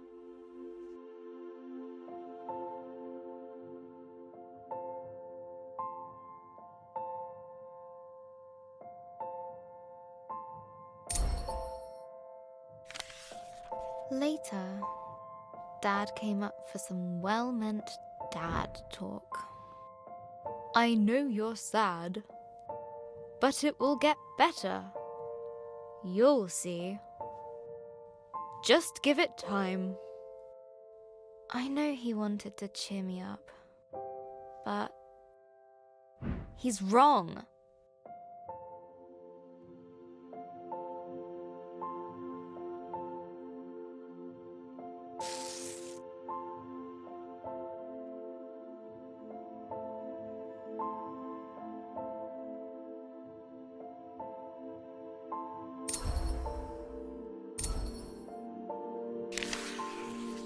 The world feels very dark now. Gran has a proverb for times like these. Gran always says, It's always darkest before the dawn. no, that's not right. That's what she would have said.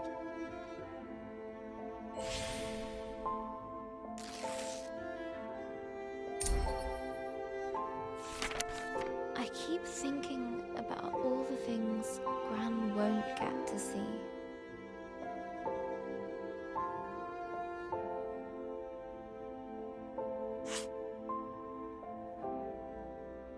When I go to university, she won't be there.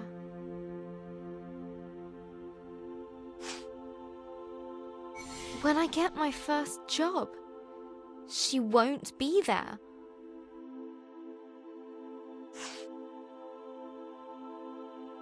If I get married, she won't be there.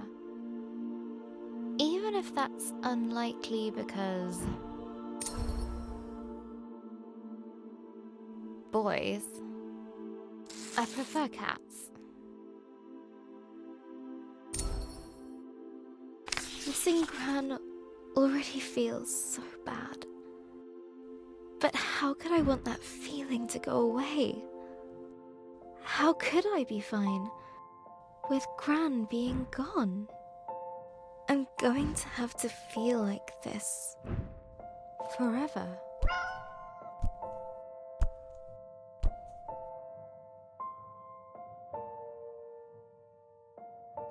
Thanks, Pinky. I can't stop crying. Pinky is probably getting fed up with being used as a tissue. But she never leaves my side. I think that means get back to writing your story.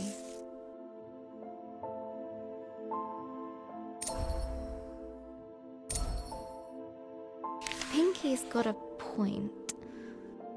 I should at least try to write. I can't leave Grace like that.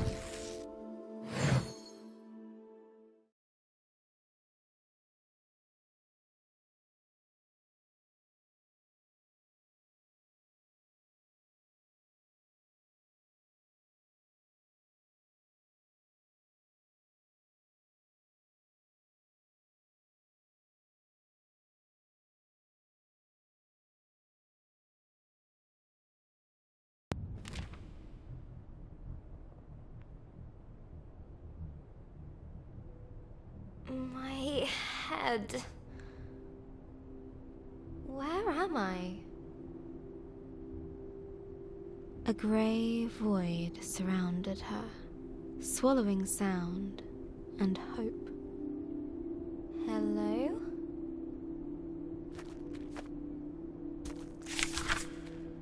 Grace guessed that if she kept moving, then surely a solution would present itself. Is someone here? Anyone?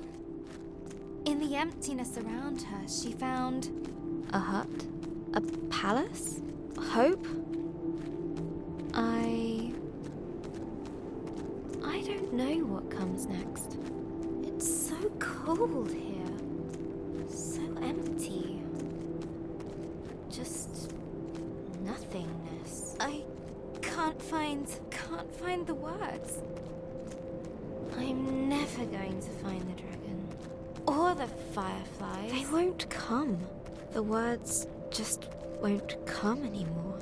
I don't know where I am, how to get out, or even where I'm going. Pointless. What kind of writer can't find the words? I messed everything up. Let's try this again. Grace awoke under an old tree in an unfamiliar land. I don't know if I can do this anymore.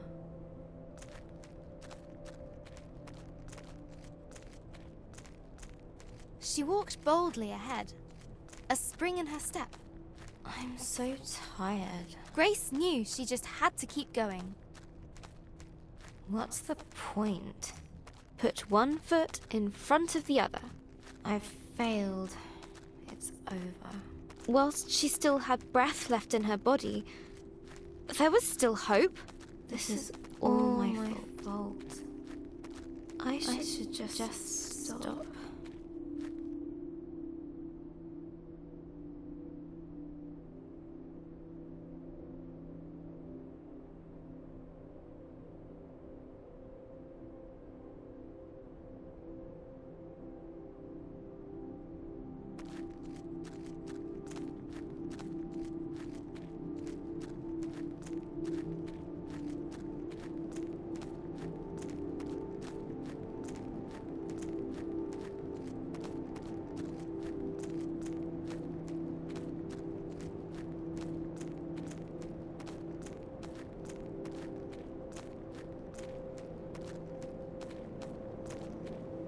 Hey, Grace.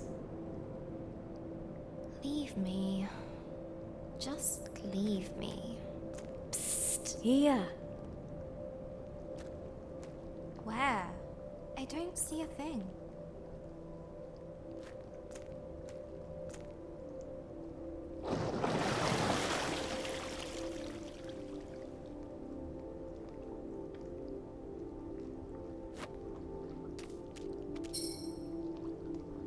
I'm right here. Always was, always will be. I don't understand. And I don't care. You don't? No. Just leave. I'm meant to be alone. Forever alone and useless. You know I'm right below you. I'm not good company right now. You don't need to be. Why don't you tell me how you came to be here? It sounds silly when I say it now. I lost a dragon. And now...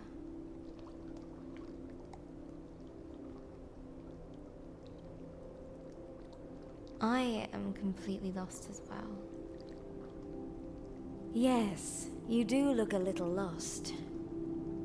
That's not entirely helpful. You seem to think that it's wrong to be lost. Well, isn't it? Everyone feels a little lost sometimes. Even me. That sounds wrong. Just wrong. I don't mind it, actually. Do you? Well, yes. I usually know what to do and where to go. So, if someone else were lost, what would you tell them to do? I'd tell them not to give up and find help. How about taking your own advice? I guess it's easier to give advice than take it.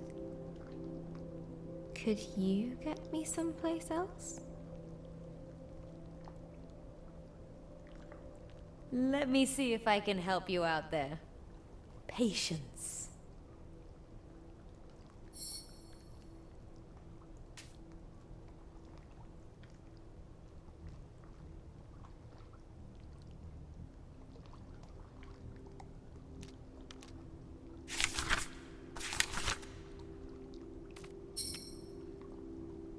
I like listening to you.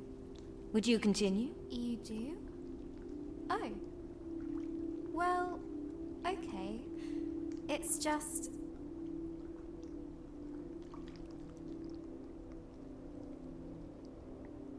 I'm just so confused right now. What were you trying to do before you got here? I was trying to find a dragon. It destroyed everything I loved. I need to get the Fireflies back. They'll restore my village. But I just don't know what I'm doing anymore. What did you do last time? Last time I what? Found a dragon. What? I've never found one before. Then how can you expect to know exactly what to do? I guess I can't. But I want to. No one ever got anything just by wanting it. You've got to try. You've got to fail sometimes. I wish I had your confidence.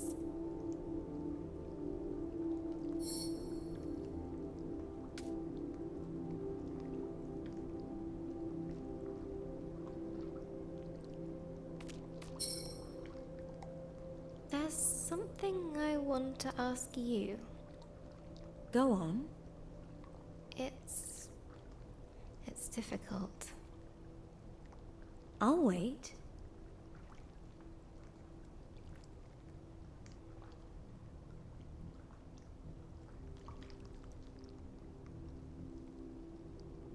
I feel so wrung out. So exhausted. Can you help me find the strength to carry on? I'm tired. Tired of trying. Tired of failing. Tired of everything. You need a rest. But I can't. I don't have time. Why? My village is depending on me to get the Fireflies back. That sounds like quite a tiring thing to do. Well, yes. Want to take a rest together? That sounds nice.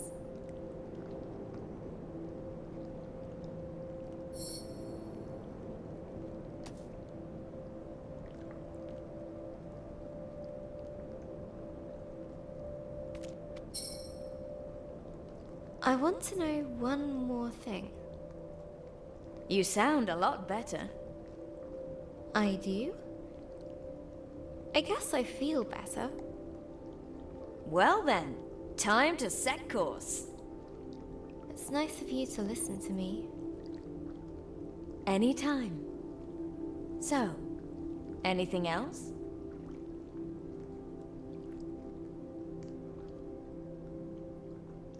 I don't know what's right.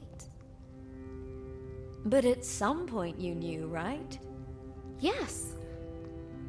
I knew exactly what I needed. And you couldn't do the I tried. everything. Well, Think back. okay. Go on. I made a good friend and a little... Well then, that...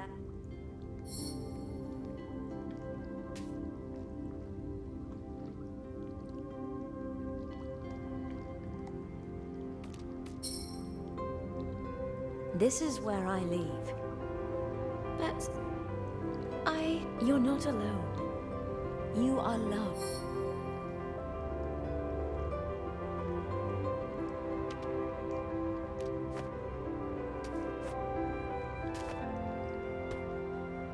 Can I do this? Yes. Be your own light in the darkness.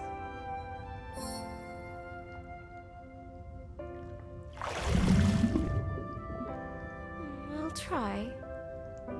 Thank you.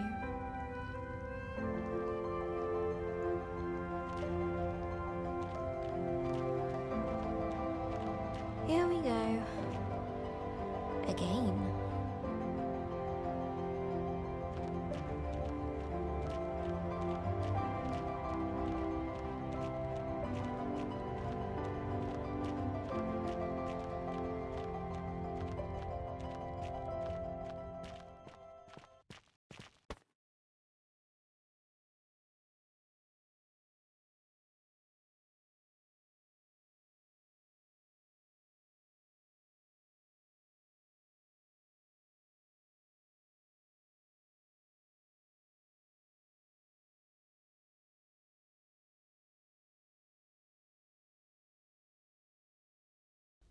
Hello, journal. The funeral was today. Mum and Dad dressed all in black. They even bought a black romper for Ben. I didn't want to wear black.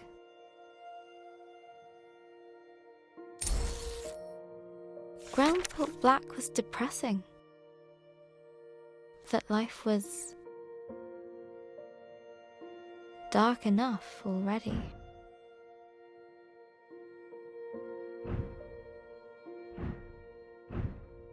Gran always used to say,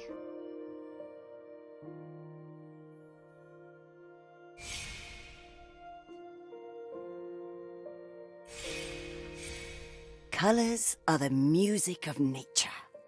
I'm starting to see what she meant. So I went to open my wardrobe.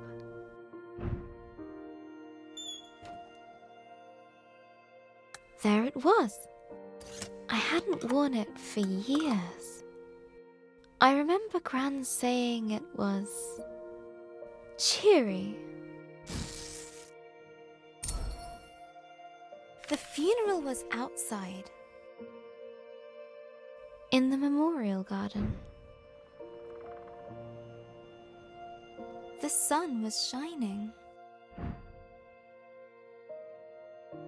The birds were singing. It was like they didn't know.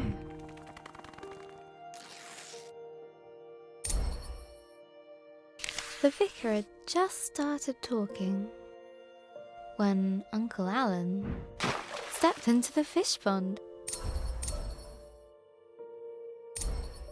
I couldn't help but imagine Gran caring more about the fish than Uncle Alan. The picture stuck in my head.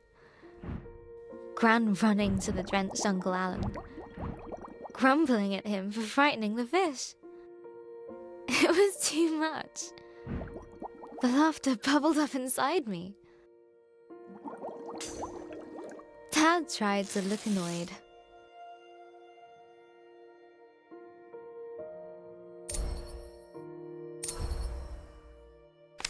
After the vicar finally finished droning on, we started the singing.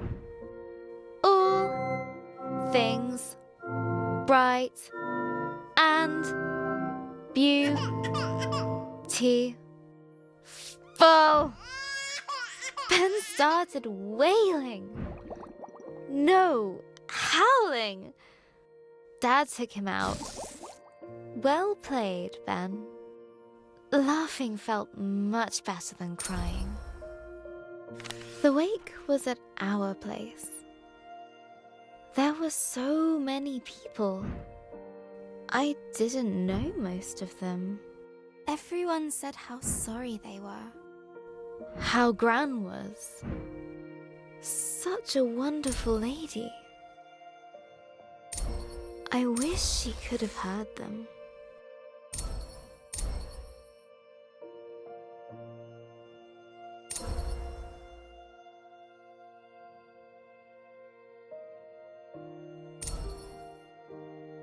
Everyone had a story about Gran.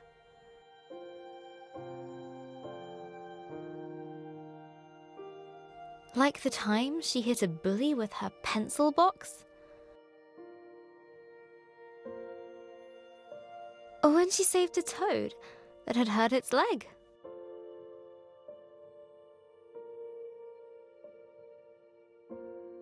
Or how she decorated Mum's room like an underwater kingdom, so she could feel like a mermaid. That's so like her.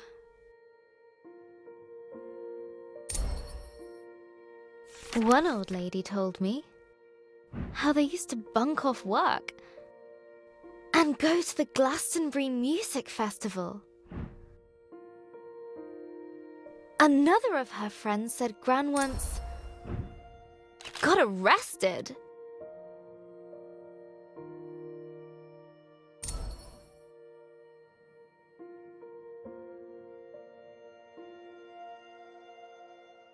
While protesting whaling.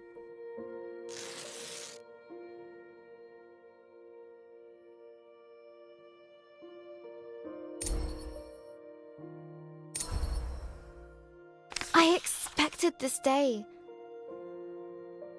to be terrible, Journal. And it was. But I didn't expect to smile or laugh. To be surprised, to feel happy that people loved Gran like I did. Each time I heard a story about Gran, I could imagine her laughing along with it. It was like she was there with me, helping me through it.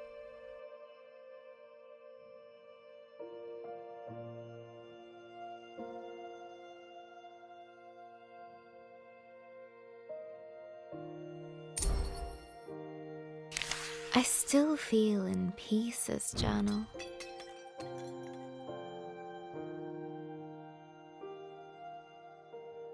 Maybe there's a part of me that will always be sad, that will always miss her. But maybe that's okay, and that's the way it should be.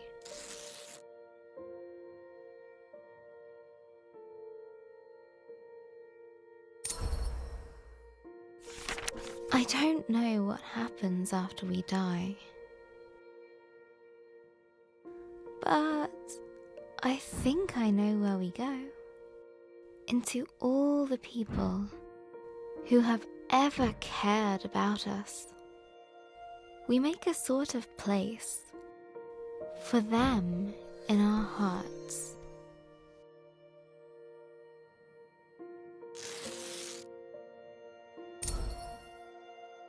I need to finish Grace's story. Gran would want me to.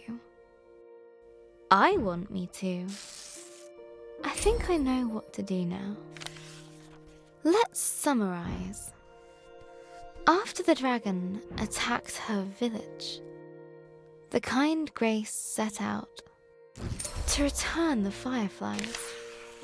On her travels, she met a grumpy djinn guarding a fallen city of merchants. and found a misunderstood fire creature named Lump. They became friends. But then, Lump was forced to stay behind with the Ancient Ones in exchange for the gift of water breathing. Deep under the water, inside the lost Seekin Palace, chased by the shadow of remorse, Grace had her big moment of doubt, but she pulled through it all.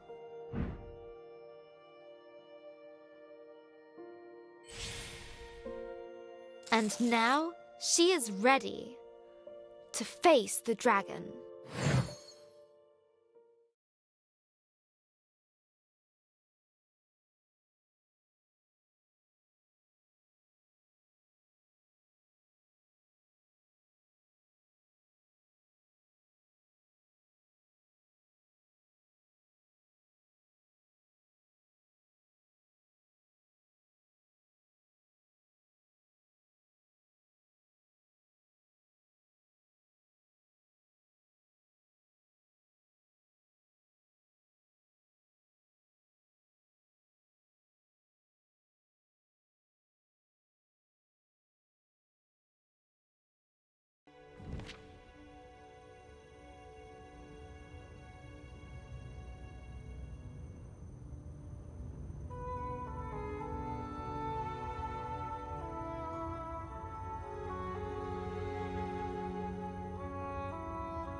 You.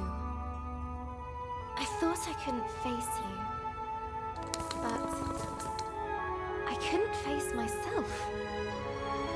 I know you'll always be there. Maybe that's okay. You're part of this adventure. Part of me. Thank you.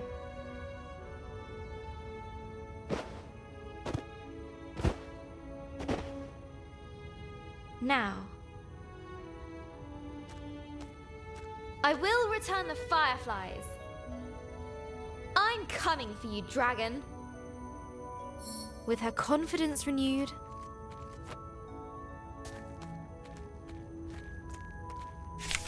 a newfound power coursed through her.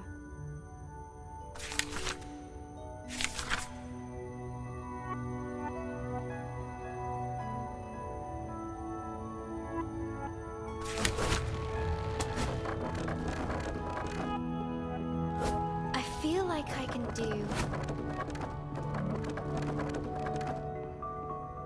anything.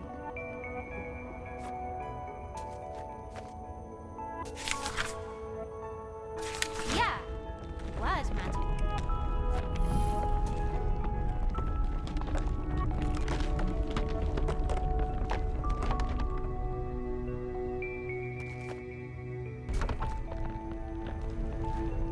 Light as a feather.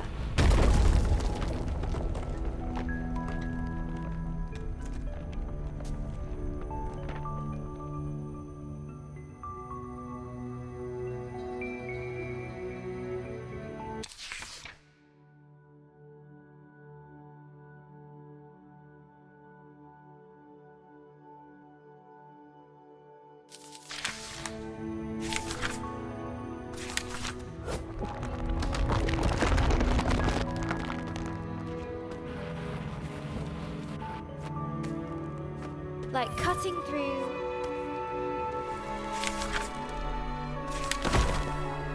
Eldoraza's crab apple pie. The world welcomed her.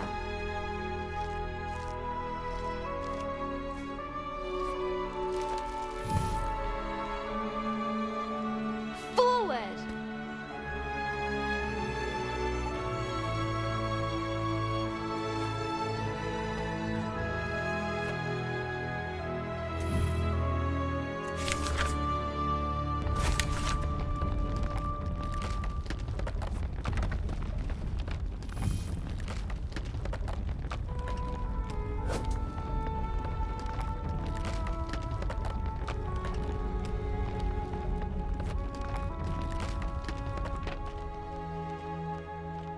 She felt that she could touch the sky.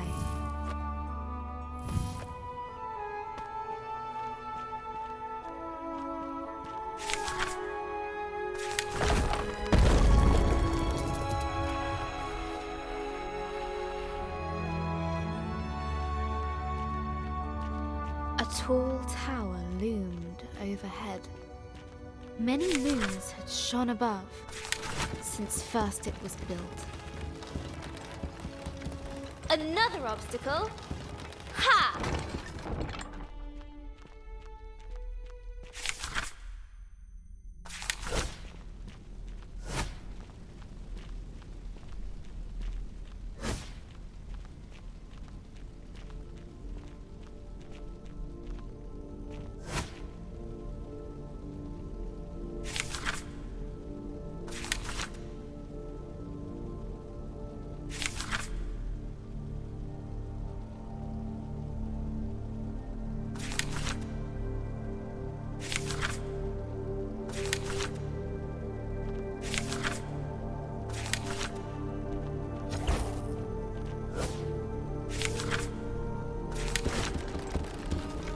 After what I've been through, you really think that will stop me?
Grace's voice echoed over the age-old crumbling stones. A lone figure stood, unbowed, defiant. It drew her to it. Her foe rose before her. No breath in its body, but no less terrifying.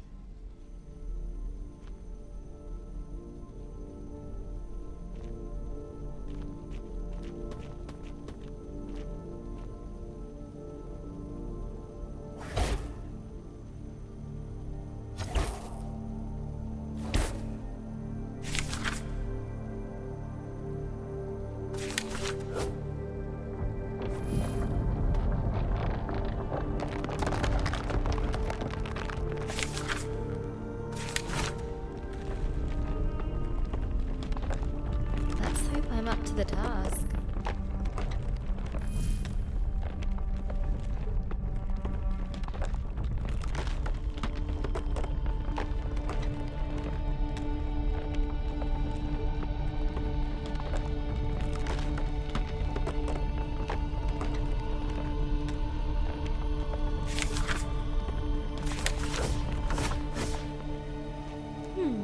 What now?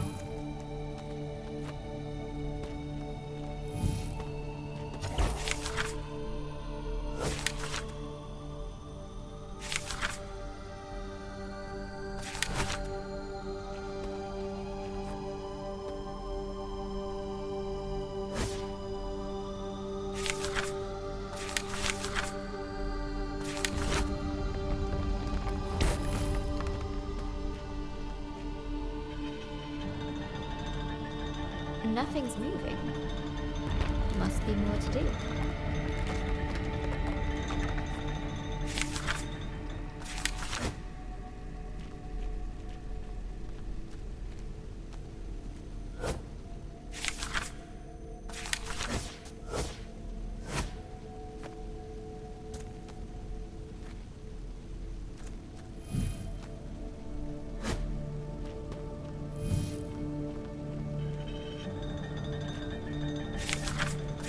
That's it!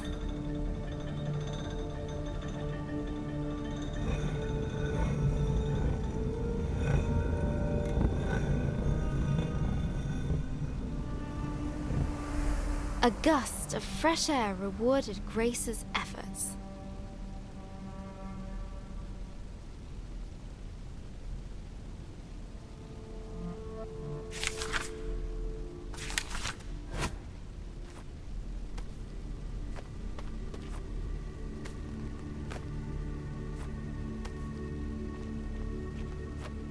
As she rose up the stairs,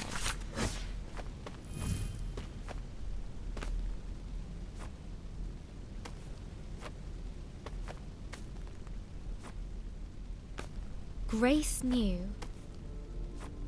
the tower's purpose: to watch over a long forgotten land should ancient evil stir. No statue this time, but bone and scale and claw. In its fire-wreathed home, waiting. There you are! And here I come! Maybe this wasn't such a good idea. It was a great idea! Woo! Ha-ha!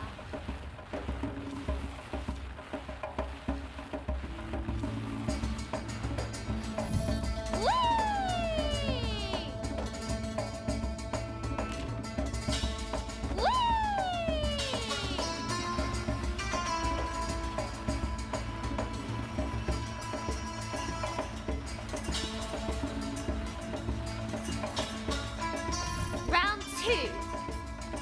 Yeah! The world darkened around Grace. She had reached the Dragon's Mountain.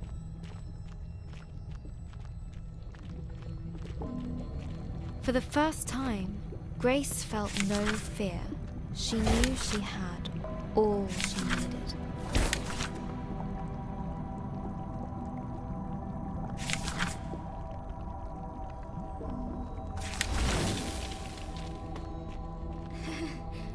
Feels warm on my soles. Before her, a molten sea stretched into the distance. It did not slow her down. I laugh in the face of lava.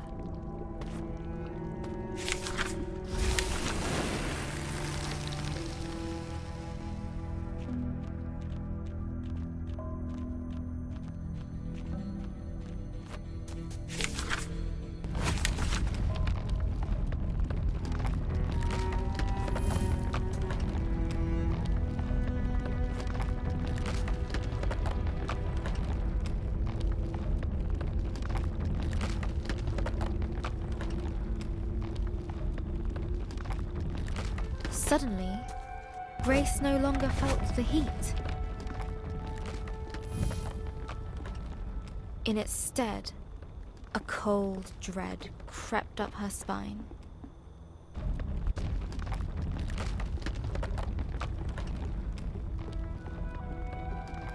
In its stead, a cold dread crept up her spine.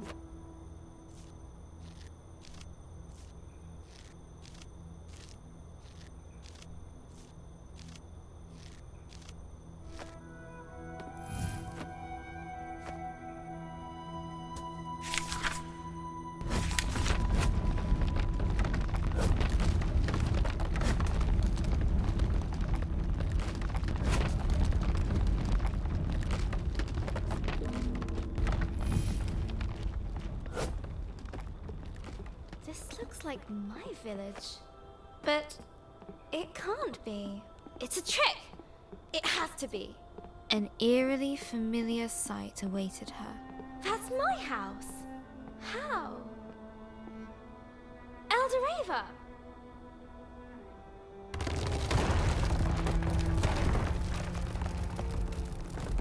No! Wait! Come back! Oh, no! No, no!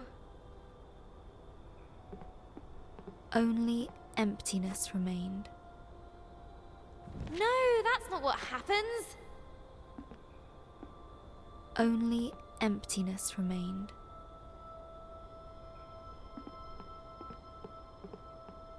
Her thoughts raced ahead of her.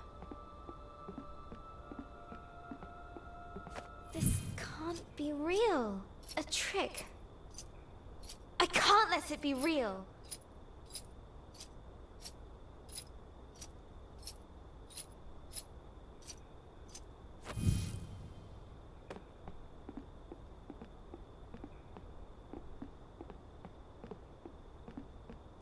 She gripped the chain with furious determination.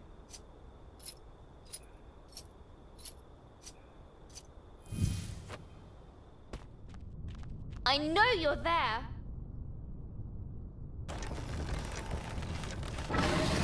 Roar all you like! It won't stop me!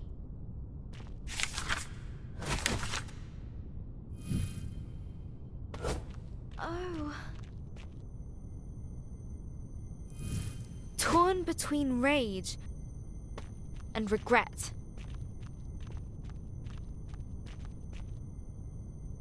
Grace pushed ever upwards.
But even through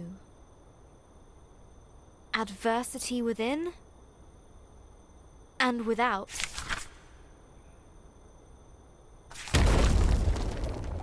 her determination shone bright. She had grown.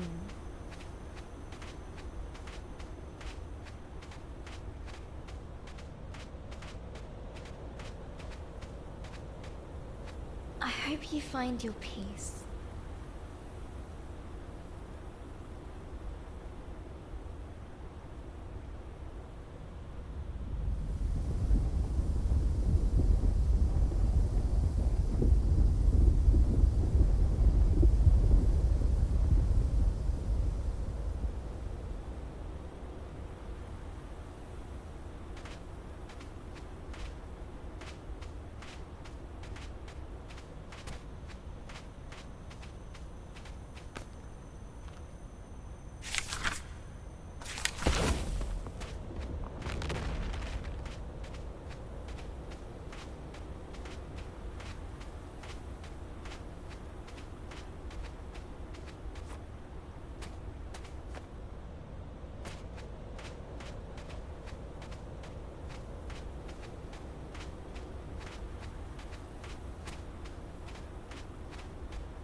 Almost there. Chilling winds shook her to the bone. Still she climbed.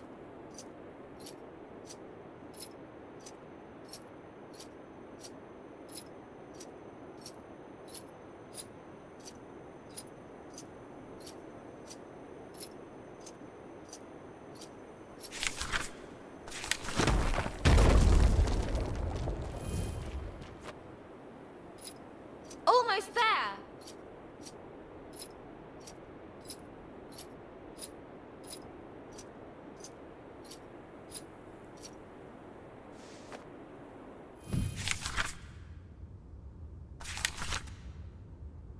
Let me through, and let's finish this.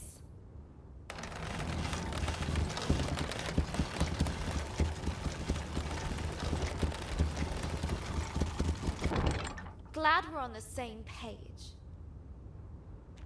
Every stride, pushing against,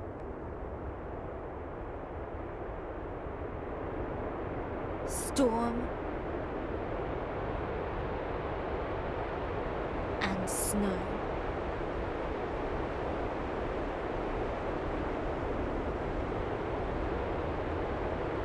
Defiant, unwavering.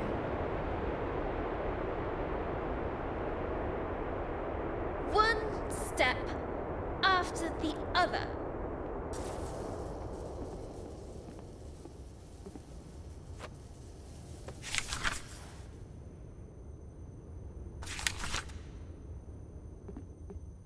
That's Bo.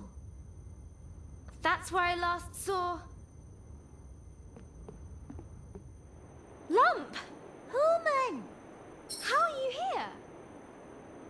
Not sure. I'm so glad to see you. After I left you, I felt terrible. I never should have let you stay behind.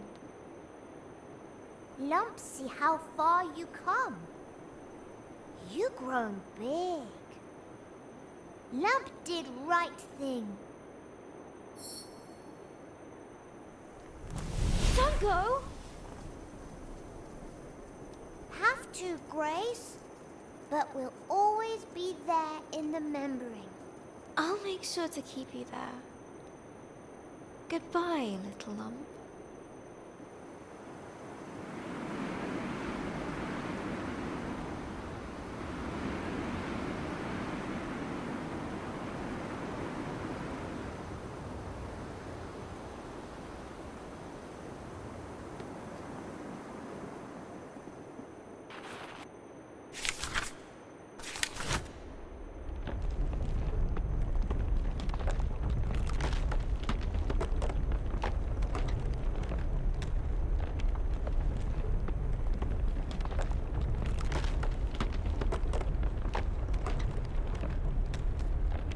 Hello, dragon. Here I come. Finally, Grace readied herself for a confrontation.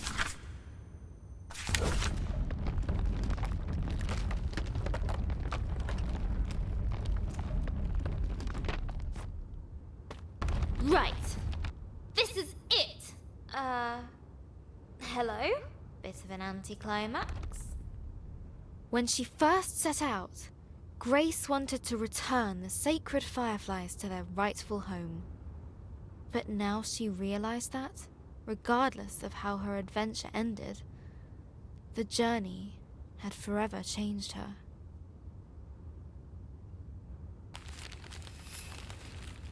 Standing there, she felt battle ready. She had the fortitude to face whatever battles lay ahead. The words were at her command. She was powerful. She was ready. Come out! I am ready to face you in combat.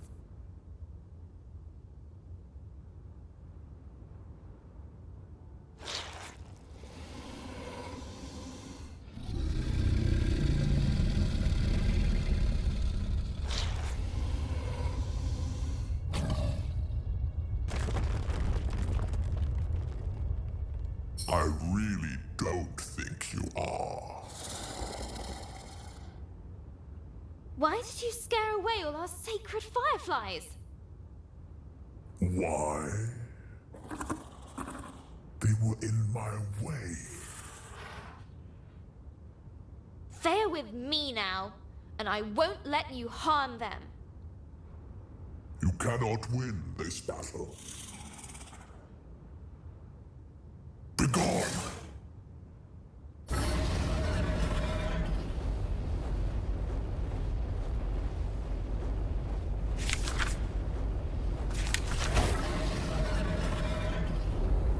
You can't just make me disappear. I am the Unmaker, the Ender of worlds. Not this one. All things must come to an end. Your friends, your family,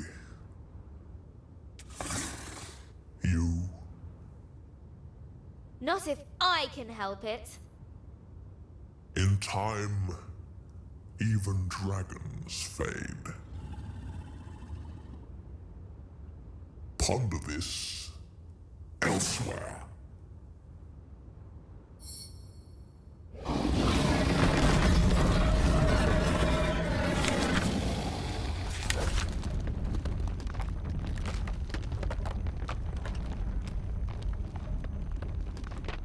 One person can make a difference. I know that now. You have been reading the wrong stories, little one. Sometimes things just end.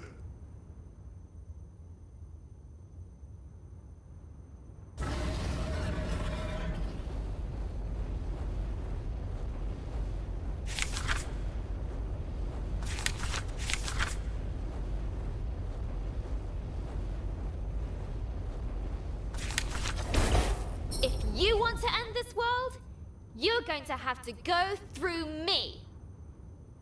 Yes, that's what I've been trying to do.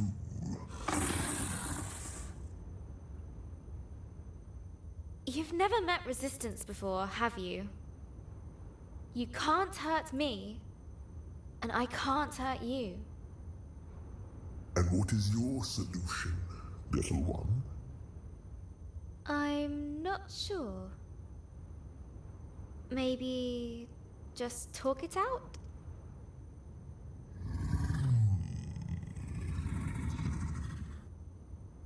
Very well. You may ask me one question. Make this one count, Grace.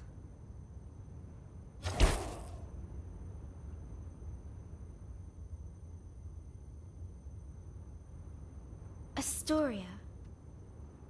It's already dying, isn't it? It is fading into the void. It is burning into nothingness. Why? Why is this happening?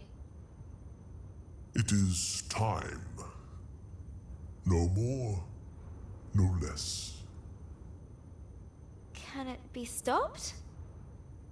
No, it is inevitable. The wheel turns, the cycle continues. You have had your one question. I have work to do.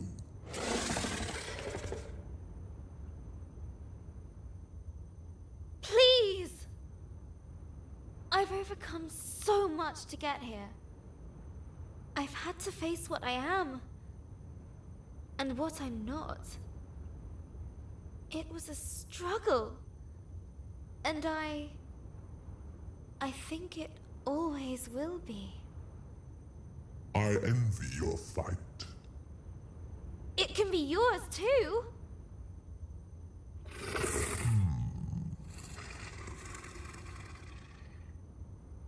You can change things. No!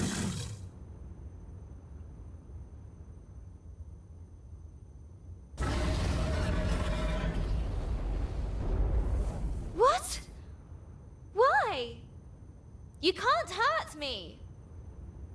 I did not aim for you.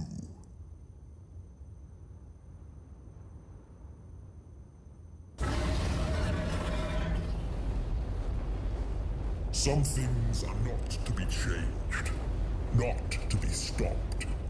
They must be accepted. I can't. I can't accept this. You can. You will.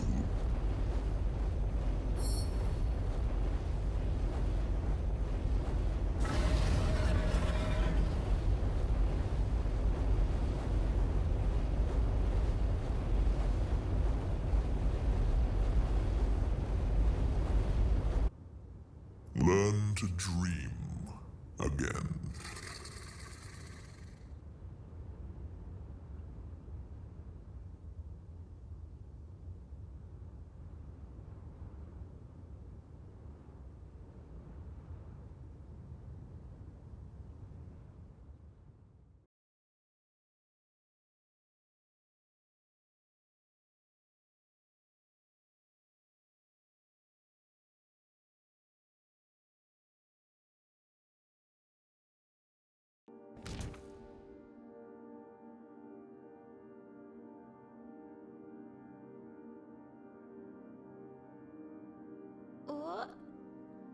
What happened?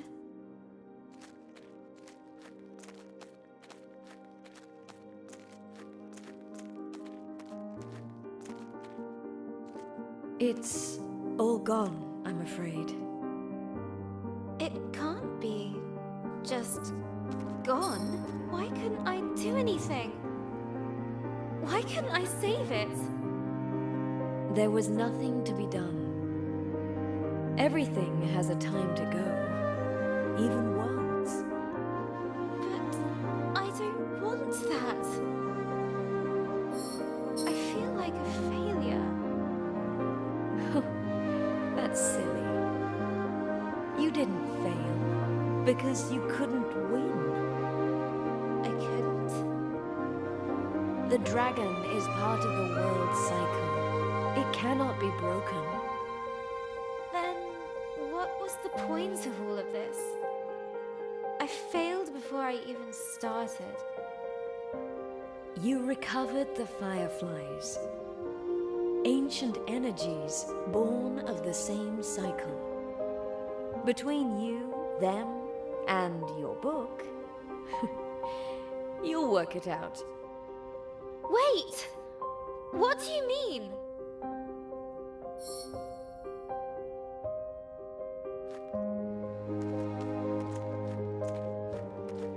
Come back! Please come back.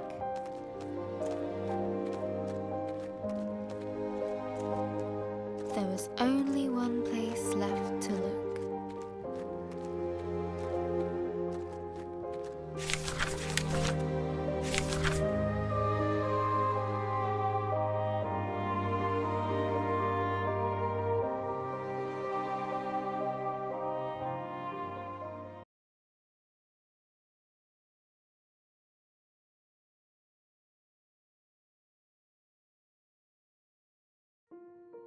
Astoria was gone, but the Fireflies still remained, waiting for a new beginning. You're rebuilding the world, aren't you?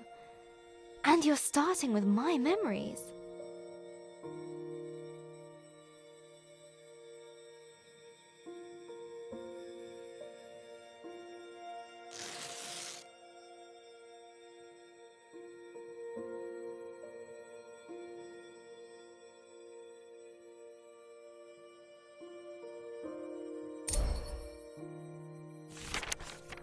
A fruitful work.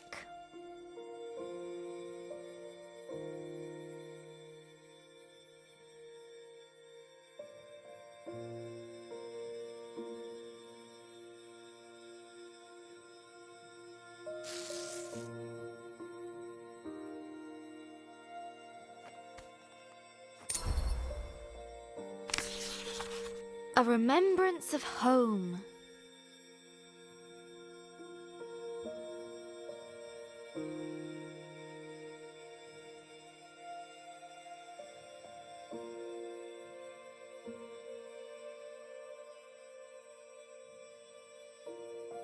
I've run out of fireflies. We're stuck. There's still something missing.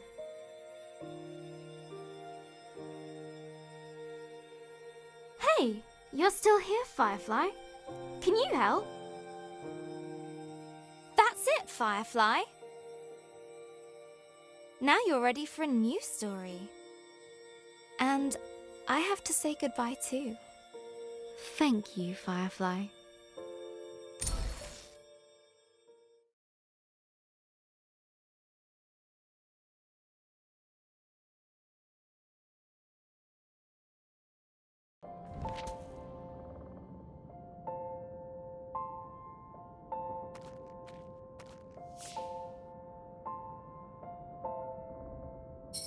I never thought I'd see you again.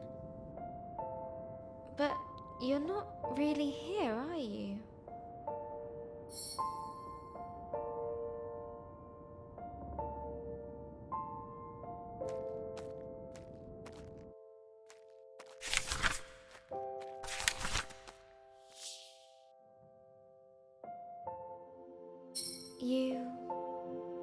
You didn't make it.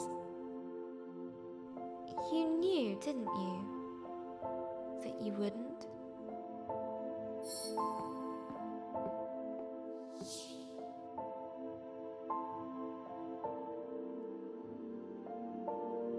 That's why the Firefly came to me. They knew too. So, these are my memories of you.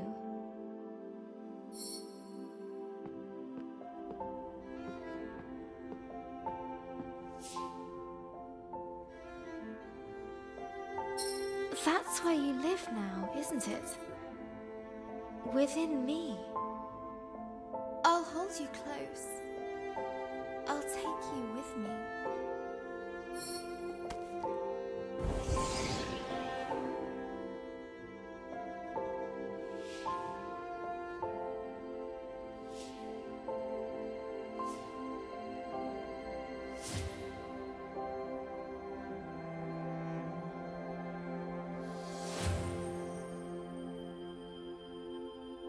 Always. Let's see what adventures lie ahead.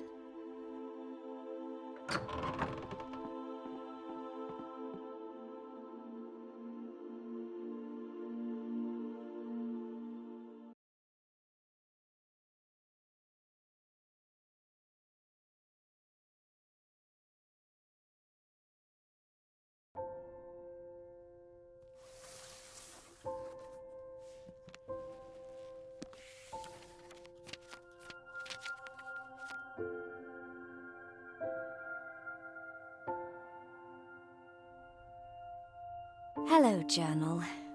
Reading these dusty pages makes me feel old. I reread them so many times as a kid, taking myself back to those dark moments, reassuring myself it would all be okay. That helped. You helped. I still miss Gran every day.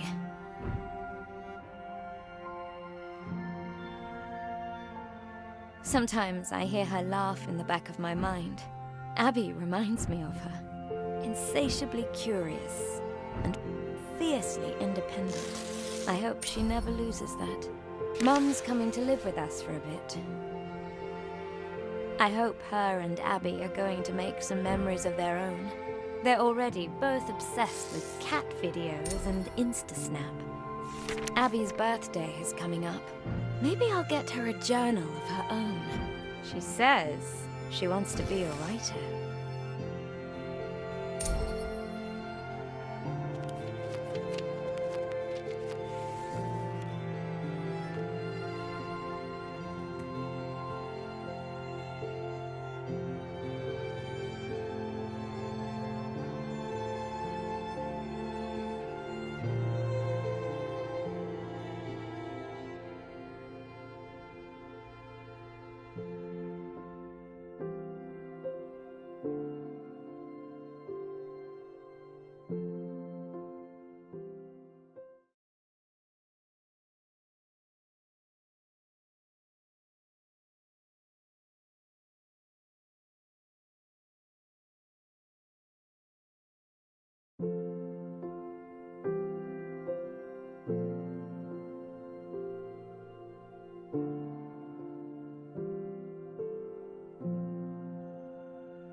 Grace had pursued the dragon far, far from home.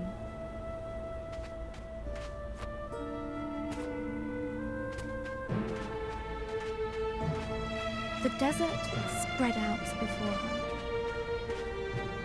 Dunes rising and falling like a sea of gold. Timeless and bewildering. A glow in the sand. Another firefly escaped from the dragon's grasp.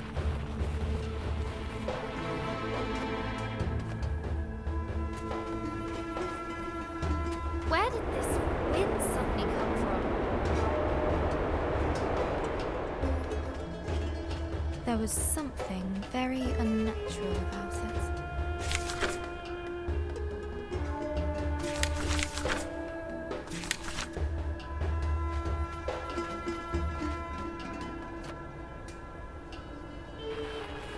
Woohoo!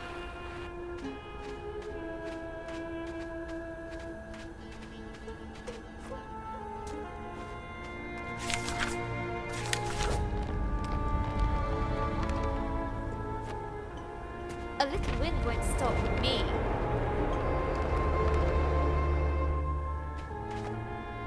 Can't close mouth. Hold on, Fireflies. Hold on.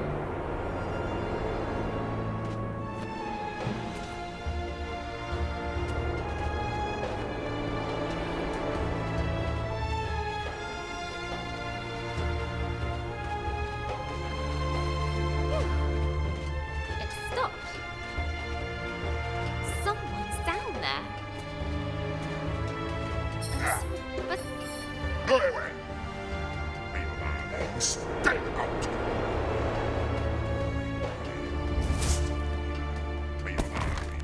But Grace's will would not break that easily. hey, come back here.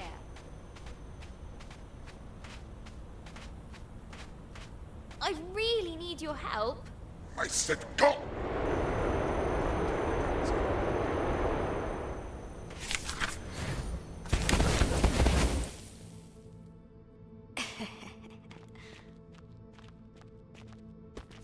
Surprise!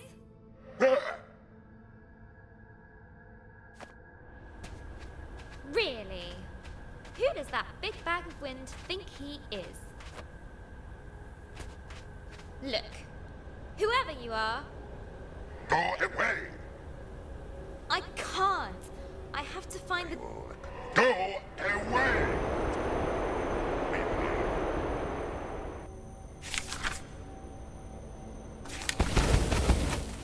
Okay, see ya.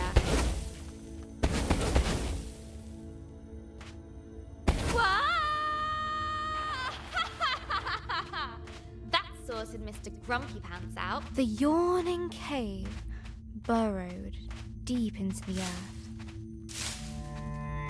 Home to wondrous life, easily scared.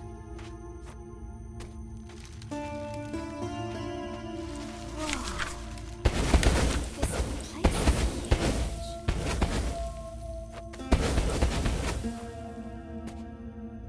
Grace felt like an explorer.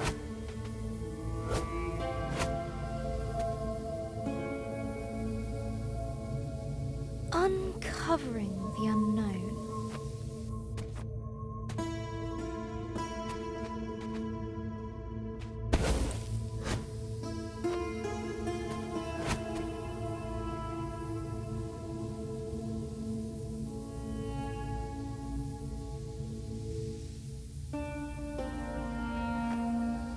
Far below the rolling dunes,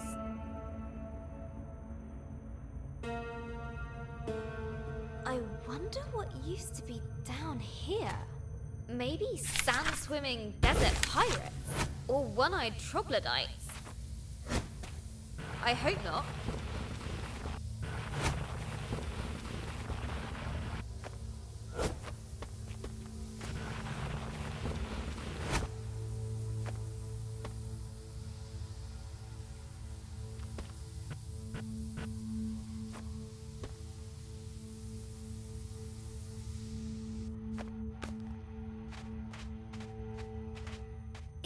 Interesting.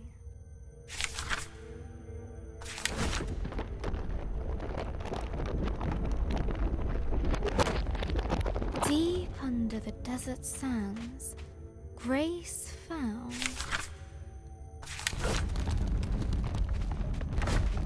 a long, forgotten chamber. The plants recoiled at the sound of her footsteps. What's this? Broken remains of greatness past.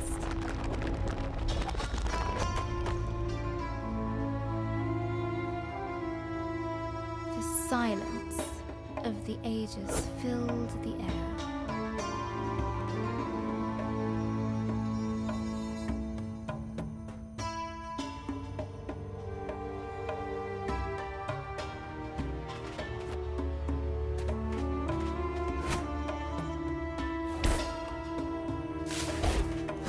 The plants recoiled at the sound of her footsteps.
Fresh air!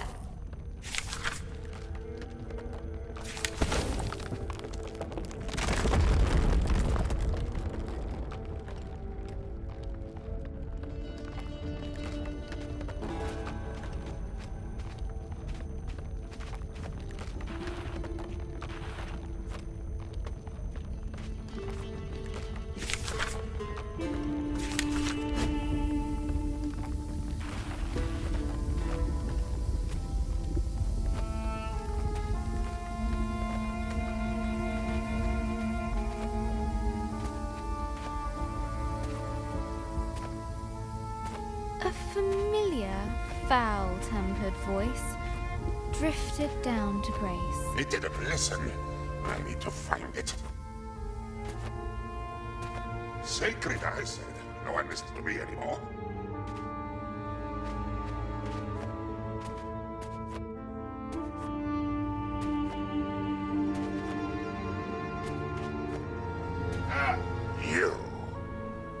You shall go no further.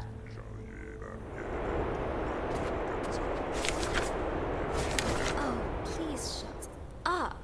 Ha! Word magic. Grace had disarmed the djinn. His fury was great. Fortunately, his voice was very, very small.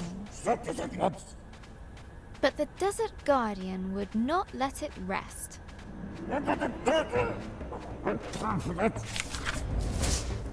Hey! Stop it!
so long.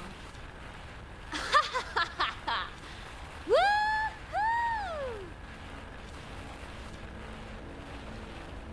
Well, we got rid of sulky boots again. Now, what's all this? As she looked around this lonely, desolate place, Grace wondered, why would anyone choose to live here?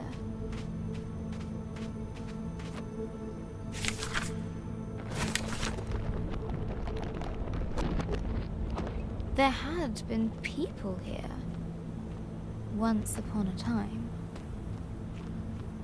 What happened to them? Who were they?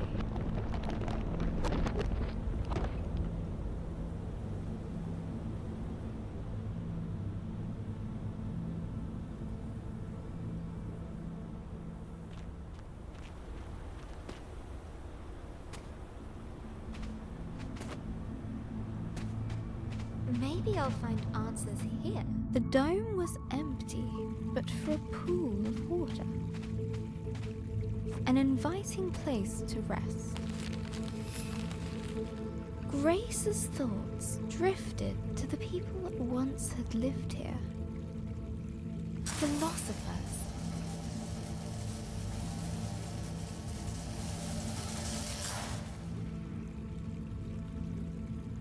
A distant roar roused Grace from her thoughts.